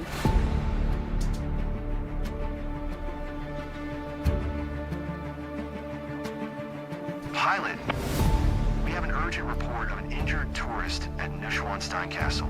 Cleared for takeoff, helipad 1. Let's go.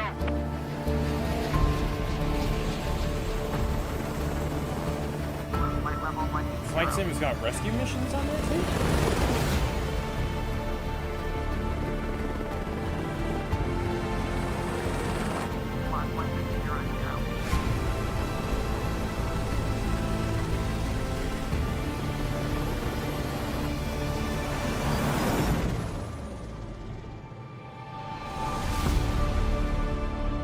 Answer the call. It doesn't look too bad, guys, I'm gonna be honest. And now we are joined by Florian Brocksch, a real-world ADAC air rescue pilot. Florian, welcome to Cologne. Hello, Maxi. Thank you for having me. So you are a real pilot. Can you tell us a little bit more about yourself and especially also the ADAC air rescue? I started flying helicopters when I was 22 and became a search and rescue helicopter pilot for the ADAC air rescue in 2017.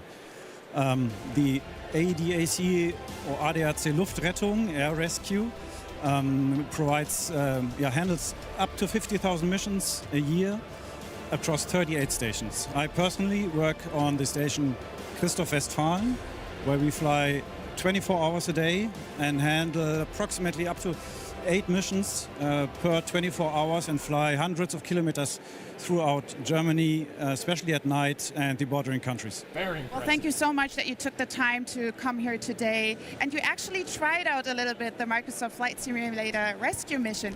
How realistic was that for you as a pilot? The EC-135, well, looks really great in the simulator.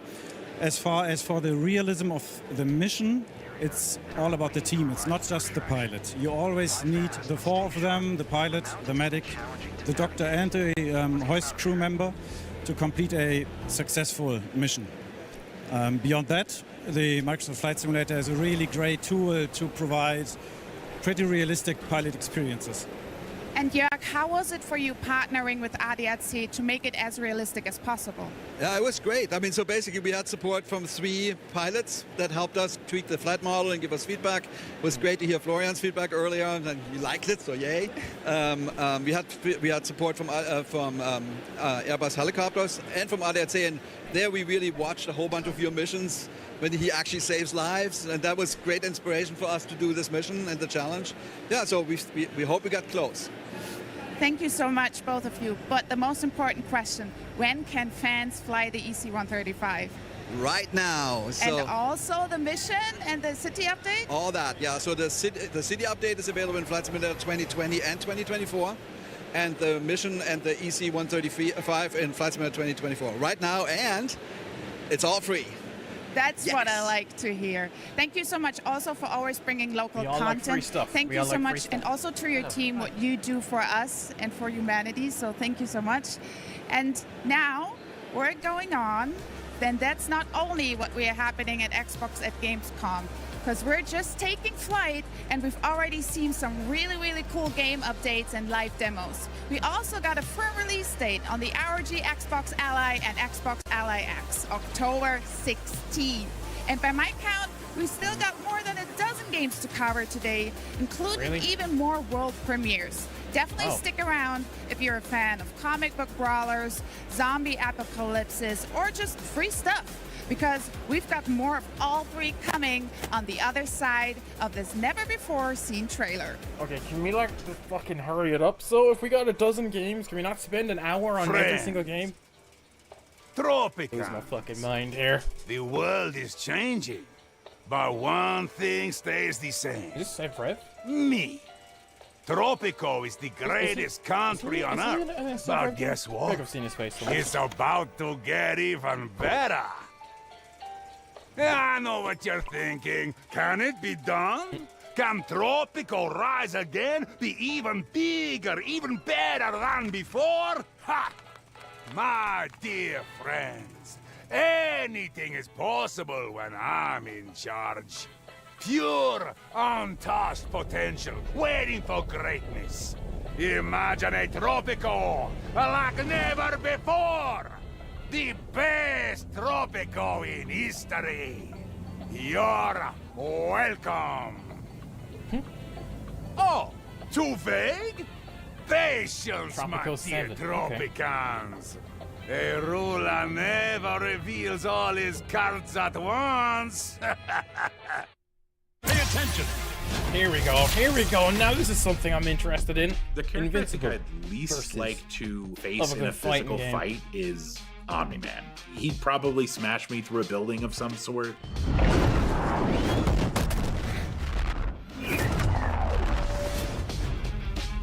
Omni-Man is such a powerful character, even compared to other Viltrumites. We just wanted to capture his brutality. His brutal fight style is very evident. There's no frills in his gameplay. He doesn't have wasted motion. He doesn't quip unnecessarily. It just conveys the strength of all the years that he has spent fighting as a Viltrumite. What we wanted to do was give him techniques, give him moves that are powerful, that deal lots of damage. It should feel like a bit of an uphill battle to fight this guy. I think we just wanted Omni-Man to be really strong and badass and fun to play.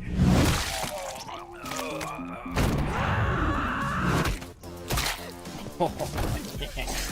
What drives the story Well, I of need to rewatch Invincible sort of as a Invincible again for like the third property time. is that father-son relationship between Mark and Omni-Man. A lot of that comes through with unique voice lines like intros and outros. I looked up to you my whole life, but you're just a lying piece of shit. Your life is the blink of an eye to a Viltrumite. You barely know me. It's that father-son dynamic where they still love and care for each other, but they are at odds with their morality. I also love his moment where he's considering killing his only son and reconsiders and flies away. You've got those two sides of Omni-Man where he's just brutal, a mind of steel, and this superhuman side of him. Such a good toss that the blood His just style burns away. of fighting is so As he, evident like, in all his leaves gameplay movesets. Omni-Man is one of our balanced characters. So he actually has an anti-air. He's got like this uppercut style move. He's got a projectile, like where he claps his hands and a big wave comes out. That's called the Thum, and then like when you boost it, it's called the Kuthum. We're pulling from when he fights Cecil. We have this move where he like comes flying from above and he slams your head into the floor repeatedly. I love the way he just crushes. And it just feels really, really good. Especially when you boost it. He does the overhead and he follows it up with like a series of just smashes where he just blasts them into the ground. It feels very Omni-Man. It's just satisfying. There's this one move Man, where are where they he getting does these this like t-shirts? trio I want hits all of and them. says, "Not even trying yet." Probably isn't trying, and that's terrifying. We're pulling directly from the show as well, from when he's beating Mark, ping-ponging him around the sky. On his Super 2, he says very confidently, Pay attention. I think that really She'd sells be dead. Omni-Man, She'd be who dead. he She'd be is. gone. Definitely check out his ultimate. It's so good. It's called the Destroyer of Worlds. And there's a sequence during the Flaxen fight where he takes the opposing general to this homeworld and just utterly destroys it. So he sees him holding the general's body, blasting through a series of buildings. But there was also another beat that happened at the end of that sequence which shows him holding this mountain over their scientists. It's that whole sequence all smashed together and it's fucking epic. Listen to me. Yeah. You don't seem to understand. It's so cool. This battle isn't yours to win. That's cool. That's just cool. Yeah, it is just cool. That's awesome. I love I this. would put him as an anchor, the last character on a team. He's got great ways to spin meter, take advantage of these moves that he has that work well on their own, that are also somewhat risky. Obviously, we gave him some really powerful moves that are really cheap, and players are going to enjoy using them, but they have a drawback. They are punishable on block, for example. We gave him incredible air mobility, so he's really fast, can close the distance really fast, but it's a little bit more of a technical thing that you have to learn to do. I definitely recommend playing as him. Really excited for people to be able to get their hands on Omni-Man and really feel powerful. I think that he is going to be beating the crap out of people. He's zipping around, he's punching people, boom, boom, you're done. Now I've proven I'm the strongest among us. Nice. Next year. Well, we know it looks stylish and it aims to stay very true to the You were characters. losing me but you know first. what? You were The only losing real me way to there, get to know Xbox a at new Gamescom, fighter but you got me is back. feel. You got me back. Here to with help that us game, do though. just You got me that there. are the game's Okay. executive producer, Mike Willett, and combat designer, Rip Parbu. Let's get hands-on with Invincible Versus. Thanks so much Please, for joining just us, keep guys. it fucking brief. How you doing? And, like, keep the momentum. You brought me back. No, it's been fantastic. Yeah, I mean, you go back to EVO, and just EVO was just absolutely amazing. We had a fantastic showing. It's our first time having people publicly touch the game, so I think that EVO was just a really great trip overall. We also got to unveil creator mode there, so the blood and gore is not going to be as crazy if you guys try to put it on YouTube or something, though you won't get demonetized. We also had motion inputs revealed there, so a lot of good feedback from the community that we've taken and put back to the game. Yeah, no, like you were saying, people have That is been, an like, amazing the Warcraft t-shirt. team have been Think, so Mark. I busy love all that summer t-shirt. revealing characters, and at EVO, we got that first look at Omni-Man. Exactly. Right? How's the player reception been so far? Yeah, the reception at EVO for Omni-Man has been crazy, right? Yeah, like being on that stage, revealing I that really like the trailer, look and then just of, feeling the energy come back to Omni-Man you, in it was like the awe-inspiring, and be able to take that back to the team. Viltrumite Everyone's outfit. super pumped up, so Looks we're really good. we're jacked to show Even everybody though more. he's not in his Hell yeah, I mean, as someone it who's looks like really good, just the super gray, into the comics, white read and them gray. all, been watching the show, like we're both really excited to get some fresh gameplay, and we've obviously got Omni-Man as well, so if you feel ready to it, we'd like to see some of that gameplay, but before we do that, is there anything else we should know about him before we try to beat him up. Yes, the absolutely worst kept secret ever, but I'm going to reveal it officially now. J.K. Simmons has returned as Omni-Man. Yeah, Oh, we knew that straight away. Guys, Yeah, an amazing casting. Kind of makes me want to have some yellow M&Ms, you know? Yeah. I'm in the mood for that. Well, shall we play? Show me what you've got, devs. Oh, yeah. That's a great, ad. Holy shit, okay. Awesome. That's like the scariest challenge I've ever heard. Yeah, I don't know if you sent me the whole heaven. Look at it split. All right, so we've got the lineups here. It's what's a little bit different about Invincible Versus is that it's a triple tag team fighter. So can you break down why is it important to sort of pick so many different characters within your setup? So a tag battle fighting game, so your kit basically is represented by 3 different characters, and characters have a variety of different styles, so you construct a kit to your style of play. It's like, I want to play like a long-range game, or I want to play something more intimate and really bully people into a corner.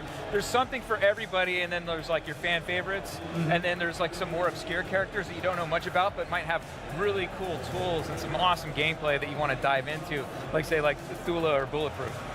Yeah, the other thing, of course, you know, you go back to the IP, there's a lot of teams already built in there, right? You've got Team Teen, you've got Guardians of the Globe, you've got the Viltrumites, so it kind of lends itself to a team format, I think. Nice. Well, let's see some gameplay then.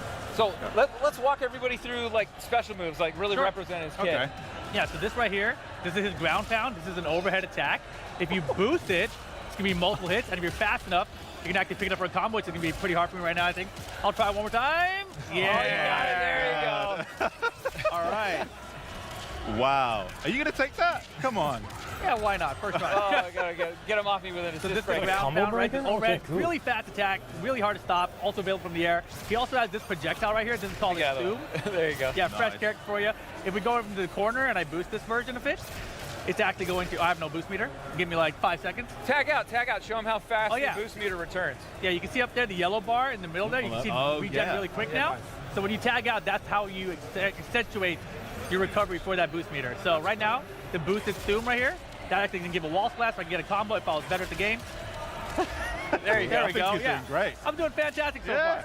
You're winning as far as I'm concerned. Yeah, so that was like 2 of his special. We got one more though. It's the rising uppercut.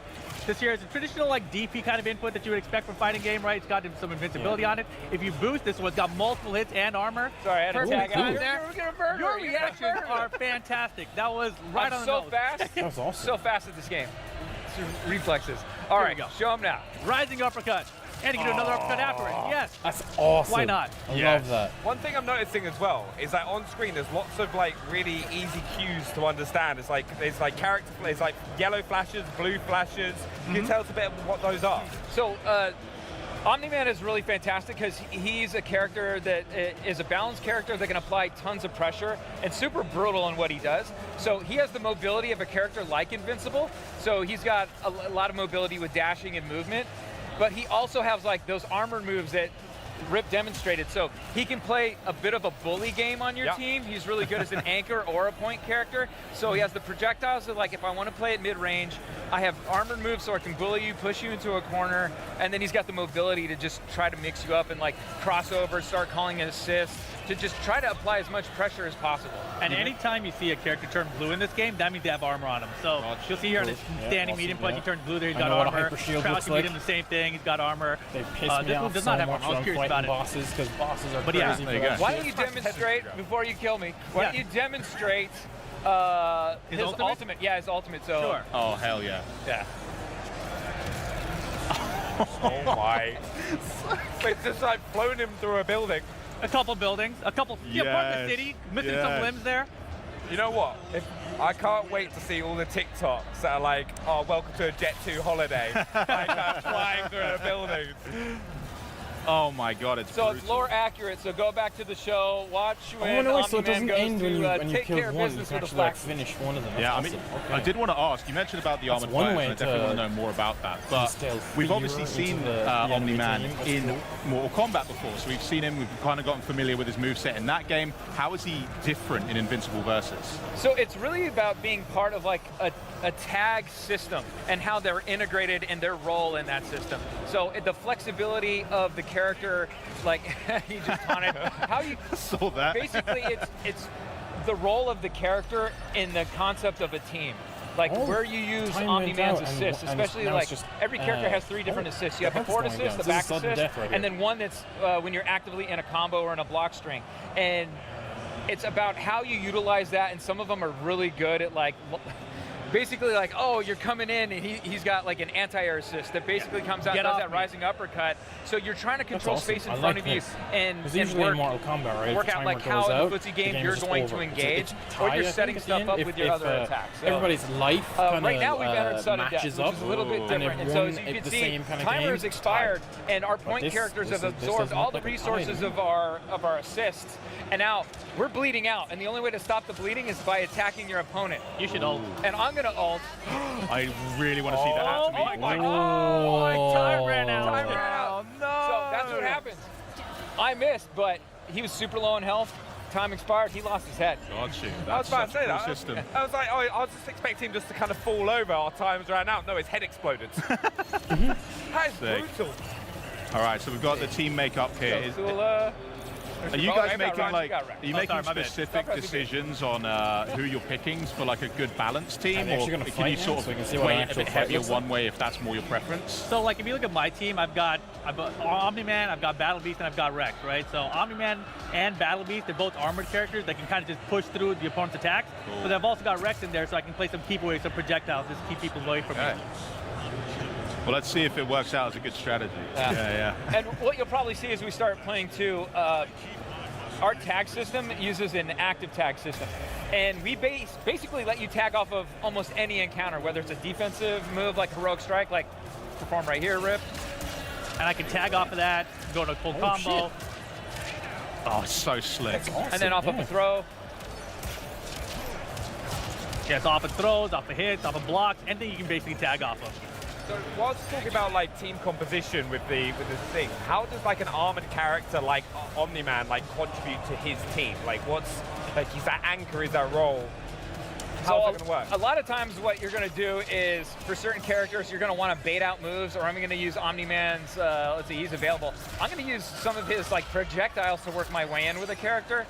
Or if I think you're jumping in on me, oh, I used Tulits there. That was pretty slick, though. You see, I have Omni-Man who can come in, kind of like control this space in front of me with like a DP, and really make it tough for someone to like have their approach. Yeah, so I can like be zoning with this projectile right here, and be trying to jump in. I've got this Omni-Man assist to keep me back there, so he's a really good assist character as well. So sick. So a combination between like kind of range attacks and then kind of those assists is key. Yeah, really cool. I did notice straight away though, you're right about his dashing. That seems like really rapid, especially like the down dash, because it seems like most other characters, they just fall. Yes. He's got much more control, right? Exactly. He's got like a triangle jump, that's what we call that. So it's like he can actually go down forward and he can travel really far. Like characters have different types of dash in the game. Eve can actually air dash upwards in diagonals as well, so she's got a full 8-way dash. But Omni-Man is downwards or forwards in the air. But his distance is a little bit farther and faster than other characters, right? So that helps you close in. If somebody's throwing a projectile, you can just kind of air dash over it and come to the punch like that. So really versatile character. Something I'm also loving watching this gameplay as well is just like how much more like battered each of them become throughout the kind of like there's the blood and kind of how they seem to wear down throughout the match. Oh my word. It is very invincible. Why don't you demonstrate an arena the ship? entire anime. I think it'd be really interesting for people, and he's got a different way to get into it. Yeah, so if I do this kind of stun, you see that crumple state? If you get someone to a crumple state, you can do a snapback attack, and it'll cause this arena shift. After this arena shift, you lock out their assist for 10 seconds, and you have unlimited boost. So right now, like you see my boost meter, it's just regenerating while I'm doing this, right? And I have no access to my assist characters for like 10 seconds, so I should be paying attention and running away right now. Yeah, but just for demonstration purposes, you know? You get the idea. Yeah. If you were to get a KO on them while they're in that shifted arena, would that just end the game? Would they still get to tag back in if they have someone available elsewhere? Once that timer expires, I can get my character back. Right. Yeah, but not during the transition. But not during the transition. Gotcha. So I have 10 seconds to, hold it down and pray my defense is good with push blocking and heroic strikes and a lot of like navigation and basically trying to land a hit myself. I want to see some of these more. These and then he caught me with it. Oh yes! I had to fan favorite. This is fan favorite. Rex is such a great character. Oh, nice. Love that. Peggy 18. Oh, yeah. Peggy 18. I think they got that now. That is amazing. Oh my goodness. I like that there is like that subtle suit difference as well, where you're both playing as Omni-Man right now. Yeah. Okay.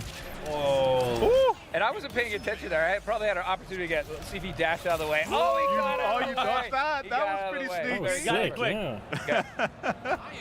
So Omni-Man's ult, you can get out of the way if you just can't panic, and you have to like. We should have mentioned it is explode. It is unblockable, but you But if can. they miss, You have to dash out. You have to dash out of the way. Nice. And it does cost 3 meters to do any ult, and you have to do them from the ground. Supers can be on the ground, can be in the air. That's definitely a but demo, ultimate right? moves, you have to take your opponent back down to the ground. Well, I think we got enough time to maybe do one more fight. Should we make All this right. run a proper fight? For Proper all the, fight. Yeah, Yeah, let's go. Let's I want go. to see Proper both fight. of you Battle of peak Gamescom. performance. Peak performance. Yeah. Peak performance. Come on. There's no way I can lose with this team. Oh, I'm back in Rip. Have you got the method? Wait, you're back in Rip? I'm back in Rip. Oh, now. Mike. You never know. I'm just gonna move this All right, over a I'll little believe bit you. so it's more Who do you think I centered picked? on the Omni-Man? Yeah. Had a feeling.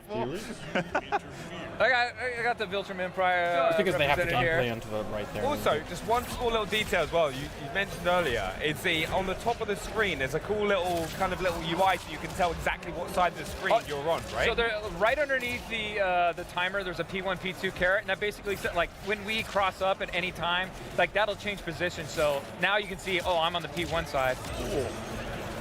And that's an assist breaker, calling your assist to break the combos of the opponent. Super important. Rip, I feel like you should just let Mike just showcase a couple moves. No. No, it's not You asked for a real match. Yeah. This is your doing. Hey. You saw how I used that Omni-Man assist. Oh, I didn't even see you tag, brother. I was taking come back. I was in the middle of a sentence. Get off. Oh, counterattack. I was going to try to come in with a heavy, but... Fula's really sick. I love it. No. I really want to see Battle Beast Ultimate, but at the same time I don't, because he's on Rip's team. What'd you hit? Come on. Come on. No, he blocked it. Oh, we're good. Oh, what am I doing? This is so tense. Dang it. Come on, Mike. Jumped right into it. Well, see, I'm in bad shape right now because I'm all out of moves. And while I was talking, I wasn't paying attention. I should have done a counter. Yeah, now I'm going to tag back in to get you back in. Swap out, right? If you get Wow. John. Oh. Yes, What? John. Oh my word. Goodness. I got a push block. Huge blocking. Oh, I don't have anybody else. I got it in. Oh my God. Yes, I got it in. Oh, wow, okay, nice. Oh, I dropped it though. Sorry, I got scared. But I'm actually really liking this gameplay. I'm into it, okay. man. I'm definitely Alright. playing this game. Oh man, this is tense. This is actually really, really close. I love it. Where's I have no meter? Oh! You gotta hold that. You gotta hold that. Oh, No. it's over, surely. No, we're good. No. Nope, I break those. Just hanging in there. That was actually so close. Where? This looks so fun. What? I'm wondering for like multiplayer things, like are you gonna be able to Dude, have you're like beating the other snot out of me. players Get off on me. the wings as opposed to just Oh, we had computers? those. We had those. We had Come those. on. Come on. Okay, you know, I might lose with this team, I think. Get off, dude. All right. Purposely make it this close. I know it. This is crazy. That's a punish. Oh, no. That double uppercut is lethal. I love that. Great blocks, great blocks. Hang in there. Oh, nope. I really want to see my Battle Beast word. ult. Come on, Mark. Oh, we're Show him starting to what you tighten got. up. We're starting to tighten up. Come on. He's trying to keep him alive. He's trying to Oh, get his you can pick up Omni-Man there. health back Yeah. up. And I have nothing Yeah. to break. Let's see if he's going to go for it. He did. Damn. He did. He got greedy. Oh, I get in here. Get out. No. He's done. He's finished. He's finished. He went for the assist and got his second player Oh, killed. God. Oh, my God. That was pretty good. That was pretty disastrous for me. Did he just take out 2 characters in one? Yes, Yeah, I he did. Okay. That was sick. Oh, that's dead. Brilliant. I retired. Lovely finisher. Lovely. Justin Reaver right here. You saw it I'm never live. going back to Wow. Evo. I can't show my Never face. die. It's over. Live.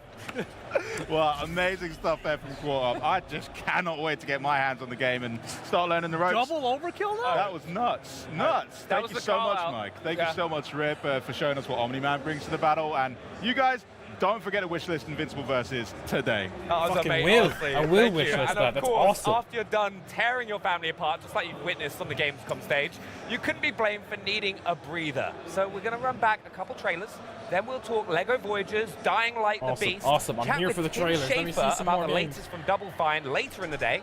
And we'll also show off more great games as the Xbox at Gamescom 2025 broadcast continues. And it must be said, a lot of the games you've seen so far are Xbox Play Anywhere, and we've got plenty more coming. Make like someone who doesn't have an Xbox Ally yet and stay put. Now, Ninja Gaiden 4. So this is where we got 4, right? Okay, all right, okay. Ninja Gaiden 4, okay. Since ancient times, the Hayabusa and Raven ninja clans have fought to keep peace, with the Hayabusa clan in the spotlight. But your clan, the Raven clan, has always had a secret motive. Ugh, my goodness. Thanks. Everyone. Hayabusa. Okay, I think it's the same trailer we saw yesterday. Expect heavy resistance from the DDO. We're all counting on you, Yakumo.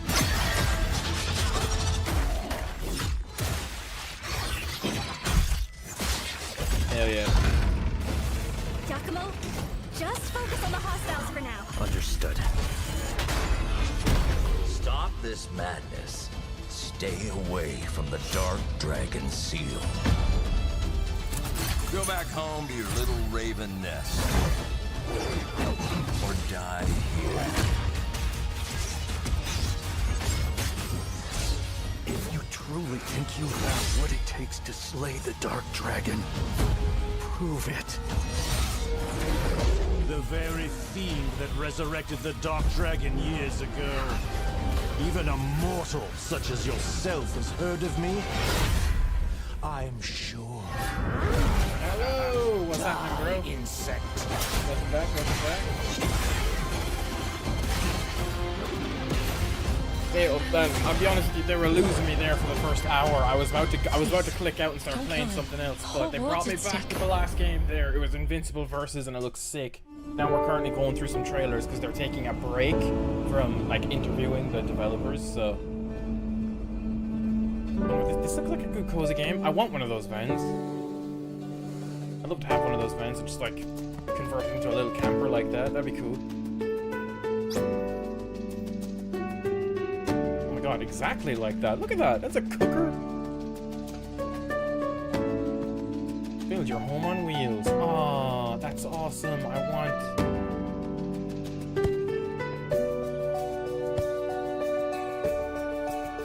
Okay, realistically, I don't think that van is.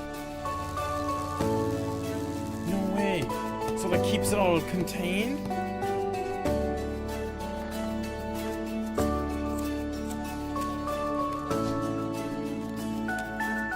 It's a survival game too at the same time. Okay. How big is the map? We're gonna be able to drive around. How big is the outbound? First half of 2026. Okay, I may now get that you're good and chilled out, get excited again immediately because we've got a sweet giveaway to get to. This year marks a big anniversary for CD Projekt Red and The Witcher 3: The Wild Hunt.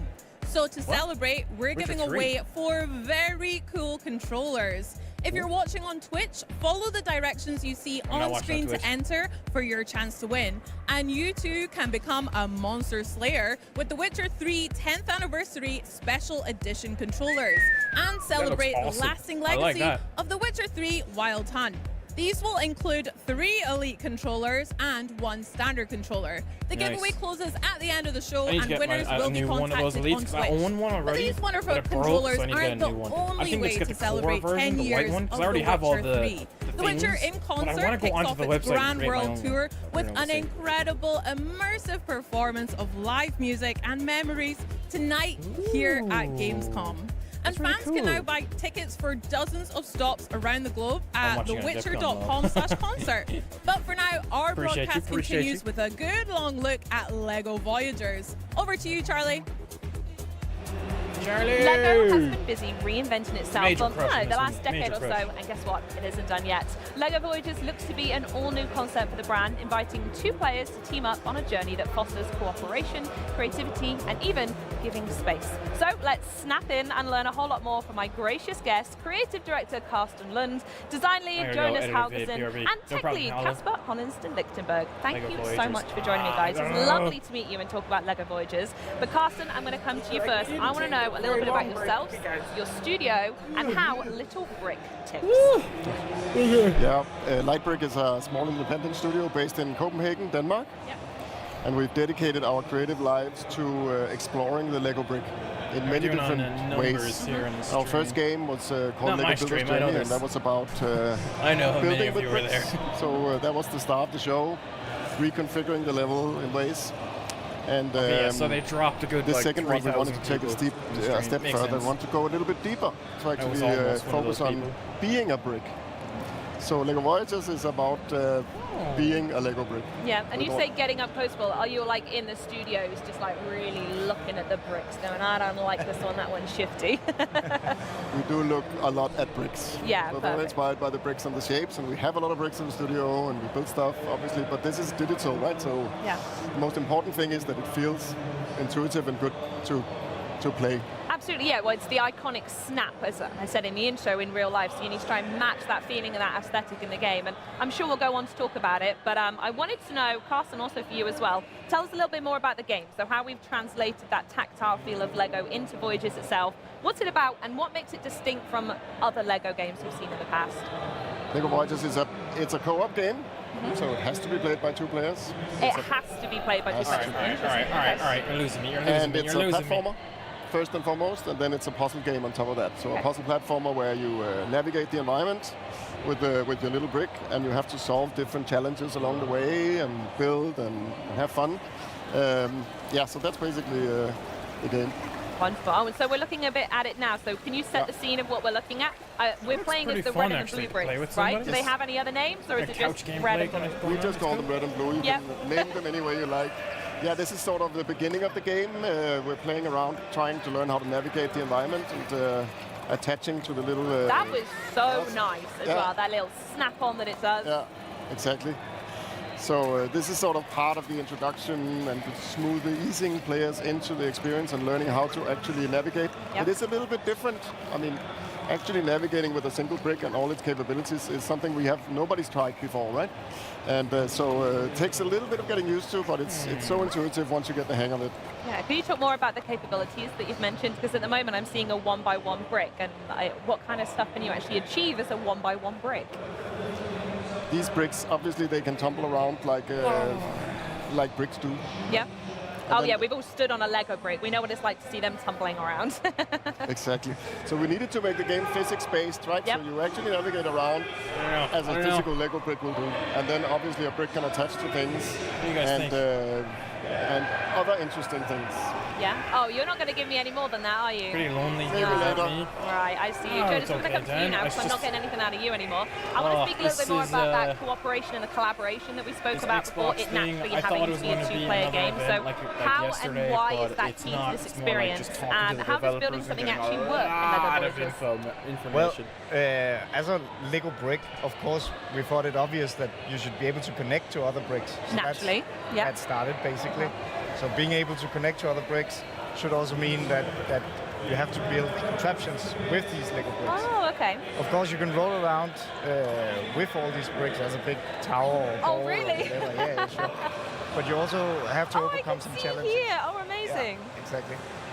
You also have challenges where you have to be a little more precise with what you're doing. So we made a specific mode for this. We call it building mode. Okay. You can see it here where the small figures kind of snap in a grid in movement. So it's a little more deliberate about your brick placement. Absolutely. So we're watching them build a bridge here. Does physics come into play here? Is there a bit where you maybe built too crazy one way and they fall apart, or is it just naturally very easy going? You don't have to worry about physics and that. Physics is in everything in this game, basically. So, I mean, even when you're in build mode, you're still a physical entity. You might be able to push the other player off the edge or stuff like that. So you can be a little bit rude with a co-op then. It's not always good vibes. Yes. And we have catapults, catapult building, where you have to propel the other player from the contraption you've built. So it's not all building bridges, it's literally flinging each other as well. Yeah, definitely. Oh, fantastic. I like that, you can see it actually. Yeah. Is this the... This is the so that one not quite so good, huh? No. Exactly, and then you have to rebuild it, extend it. Oh, I see. So the puzzle here isn't trying to get more firepower, it's actually making the catapult slightly larger. Yeah. And then how much of the environment are you able to pick up? Is it quite obvious which elements you can pick up and move around, or is it open to your interpretation and everything can go? We've playtested it a lot. Yeah. I don't think we've seen anyone being surprised that something is loose, or something is like fixed. But every stud you see in the environment is connectable. Wow, okay, interesting. Good stuff. So Carsten, we're going to go back to you here. While we're all working together and unleashing our creativity, is there going to be a story for us to follow as well, or is it just a series of random puzzles that we're going to enjoy? I'm gone. It lost me. There is a story. It lost me. There is. This is a story. I mean, it's like in Builder's Journey, we like to sort of, it's a non-verbal story, right? So we don't have any words. You have to sort of be part of interpreting a little bit. Okay. It's a story about friendship. It's done. It's finished. It's a story about two little.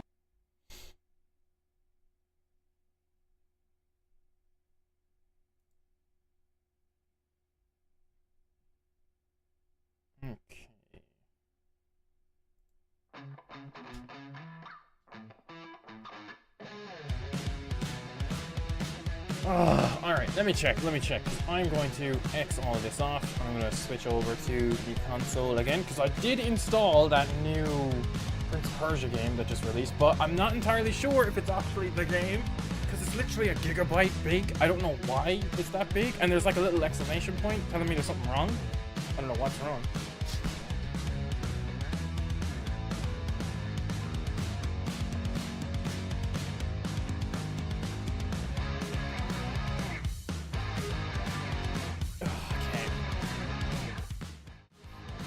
Wrong button.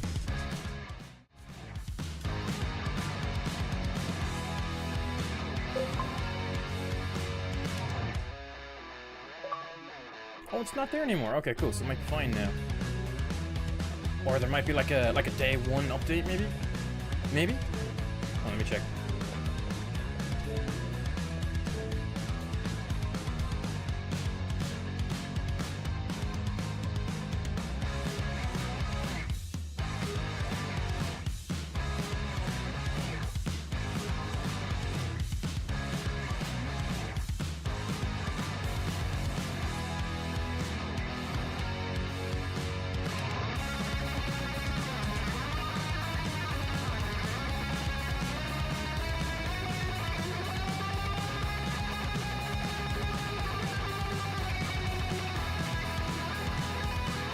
Okay, doesn't look like there is any updates, okay. Okay, I'm just gonna run it and see if it works. If it doesn't, it doesn't. If it does, it does. We'll see.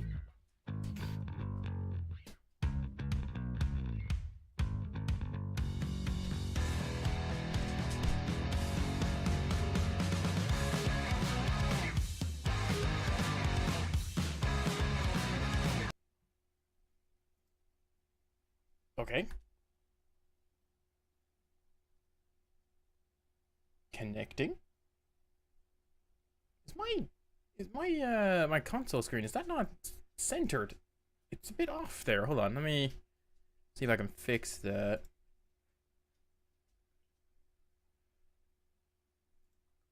That's the overlay. Which one is, it's this one, is it? Yeah, it's that one.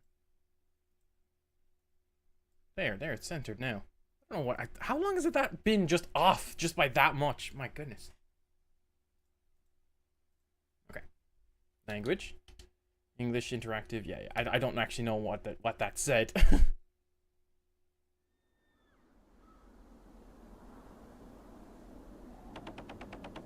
Come, traveler, sit, rest your weary bones, and hear the story of the great Persian War.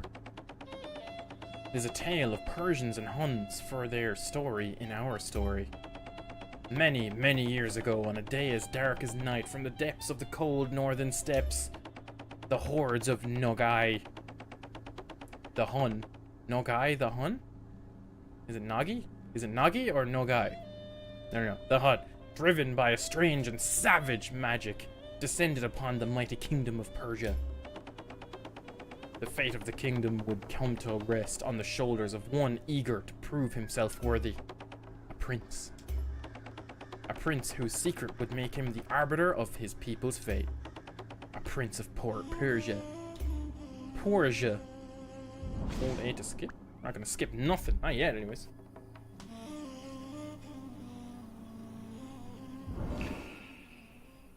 Ubisoft!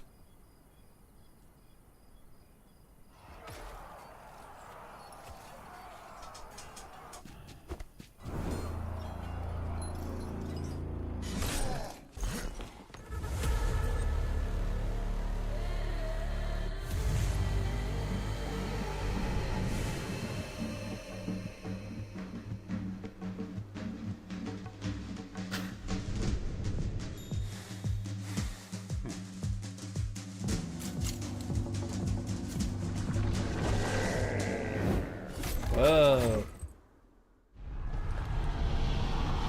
What, did we just get beaten? It looks like we just got beaten. Ooh, okay.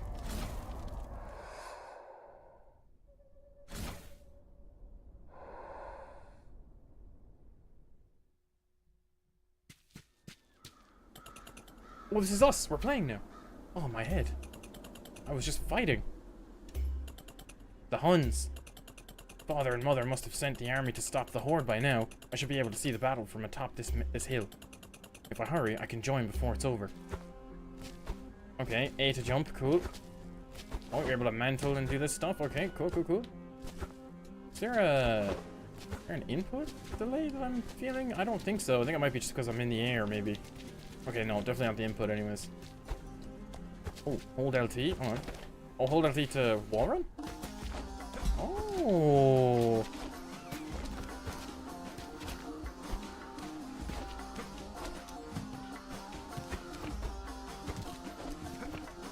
Cool, cool.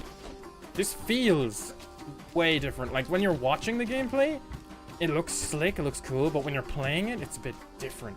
Like, it takes a bit of getting used to.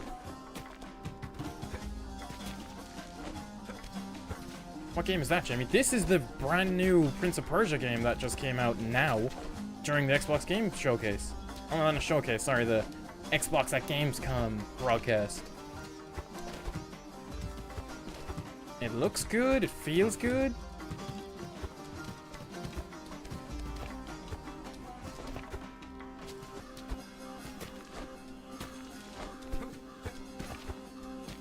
Okay, I feel like there's gonna be upgrades for this wall running mechanic because, oh god.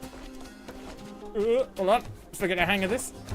Perfect, okay, okay. Oh god. We're okay, we're okay, we're okay. Perfect, okay. This is so cool, holy shit. Soundtrack is pretty sweet as well, kinda like it.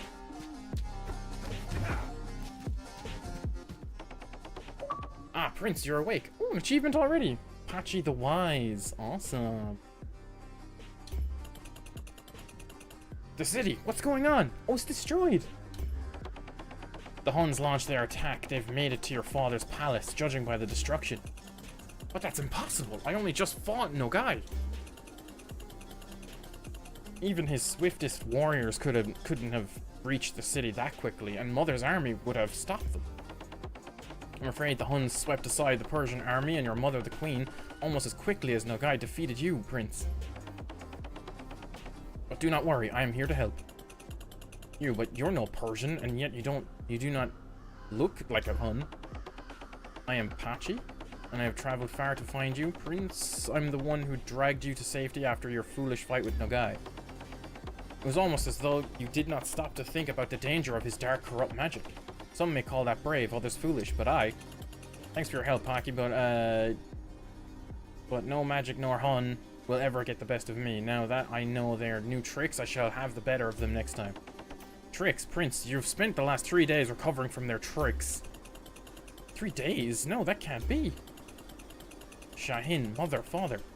I need to find my family. Okay, wait, so you can't... Oh, okay, so you can. Okay, so you can jump through the platforms in this game, which is cool.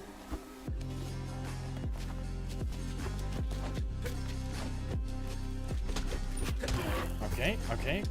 Fighting mechanic. Awesome. Love it. Agility and mastering terrain. The prince can use his agility to vault over enemies, RT, and exploit his surroundings. LT in order to dodge attacks. Okay.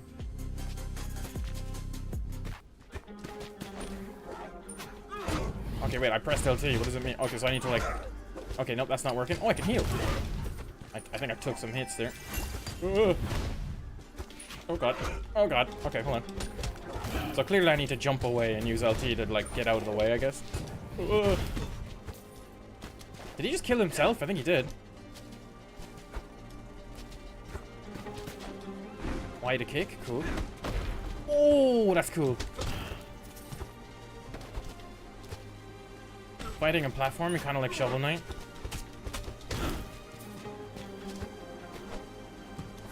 This game is made by the same guys that made Dead Cells. If you've played that game. Mother Soldier's dead? That strange foreigner. Pachi. She told us truth. I've missed the battle. Peace and valor be yours, fallen brother. With your weapon I will avenge you. Ooh. Equipped. So I got the daggers. Nice, okay.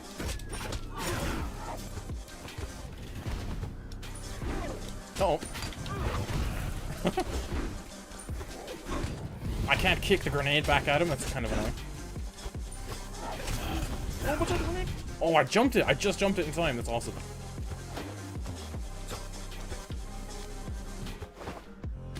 Okay, so far I'm actually kind of liking this game. Special attack. Oh my god.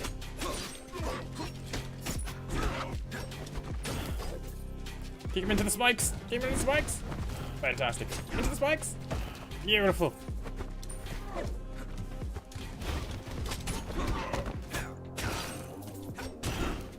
Oh yeah. Oh yeah. I like this game. I like this game a lot. How much is this? And what's the name game? Is it in a series of games? Technically, yes, because it's a Prince of Persia game, but it's on Game Pass. I didn't pay for this at all. Like, it was kind of a shadow drop on Game Pass, and it feels really good.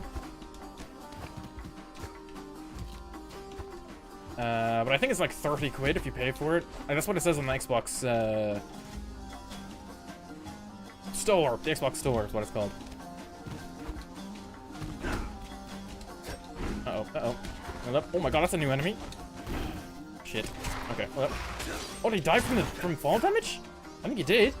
That's awesome. Okay, enemies have fall damage. Not me, though. Couldn't be me.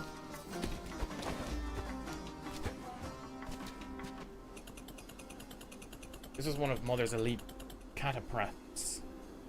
They're always armed to the teeth, and yet somehow killed by those horse milk drinking Hun barbarians. Horse milk? Ugh. I put your bow to good use, fallen sister. Peace and valor. Peace and valor. It's like strength and honor. Oh, oh yeah. That's awesome. I love that. Okay, hold up. Can we make this jump? I stopped myself halfway. Hold on.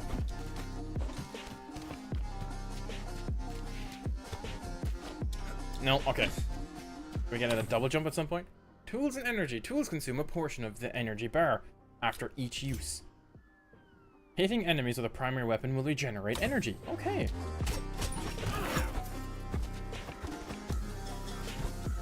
There's something on this that I need to... It says use tool? Okay, okay. I think that was just there for when I was on the other side. Protective auras. Certain enemies are protected by a protective aura, making them resistant to attacks and immune to kicks. Use kicks to throw objects and unprotected enemies. Add a protective aura to break it. Interesting. Oh my god. Oh my god. I almost fell into the spikes. We're okay. Oh my god, that's so sick. Okay, I got hit there by that grenade, but it's okay.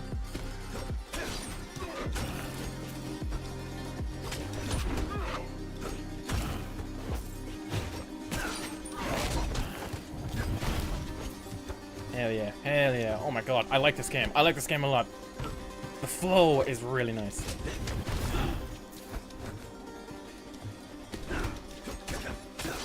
Oh. Shit. I can heal. I have no more potions, but I can heal though. Hold up, hold up, hold up. No, go down, damn it. Oh yeah. Oh my god. Okay, so I can't dodge yet. I don't know why. Like, there must be like another upgrade that I can get that might be able to like just pounce backwards. Ugh. Almost ran straight into those things.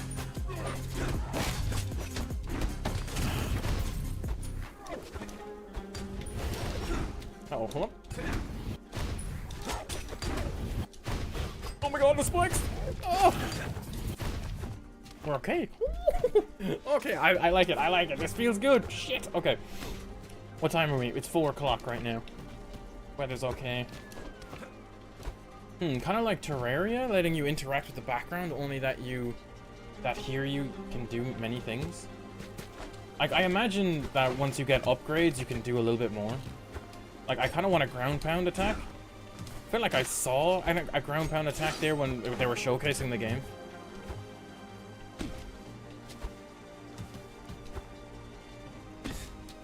Oh, okay. Oh, Pachi's back. I saw the dead soldiers, Pachi, you were right. I missed the battle. So what will we do now, Prince? If 3 days have passed, I need to find my family, kill Nogai, and stop this invasion. I imagine your brother, mother, and father are still somewhere in the city for Nogai. You may find him inside the palace. Thank you, Pachi. I'll find a way, I always do. Ruined Adadikid? Adadikid? Okay, cool, awesome. Is this a short game? Just to be clear, this game is only like a gigabyte big. Unknown error? Oh, wait, what? Unable to synchronize your cloud save? What do you mean? Also, I can't save my progress? But the achievements are working. Okay. Okay, so for now, right, I'm gonna take a small break. I gotta take Titan for his walk, and... yeah, I need to make food as well, because it's 4 o'clock. I'm gonna stream again in about 2 hours, so what? It's 4 o'clock now. Well, it's 10 past 4 now, so I'll come back at around 6 or 7 o'clock-ish. Thank you so much for watching right now. I apologize for using the Xbox Game Showcase right now, because I thought it was going to be another event like yesterday. Turned out not to be the case. That was unfortunate. But, hey, we got a new game out of it, and I'm happy about that. So, tune in about 2 hours. We come back again, and that'll be great. I will see you then. Bye-bye. Bye-bye. Bye-bye. Bye-bye. Bye-bye.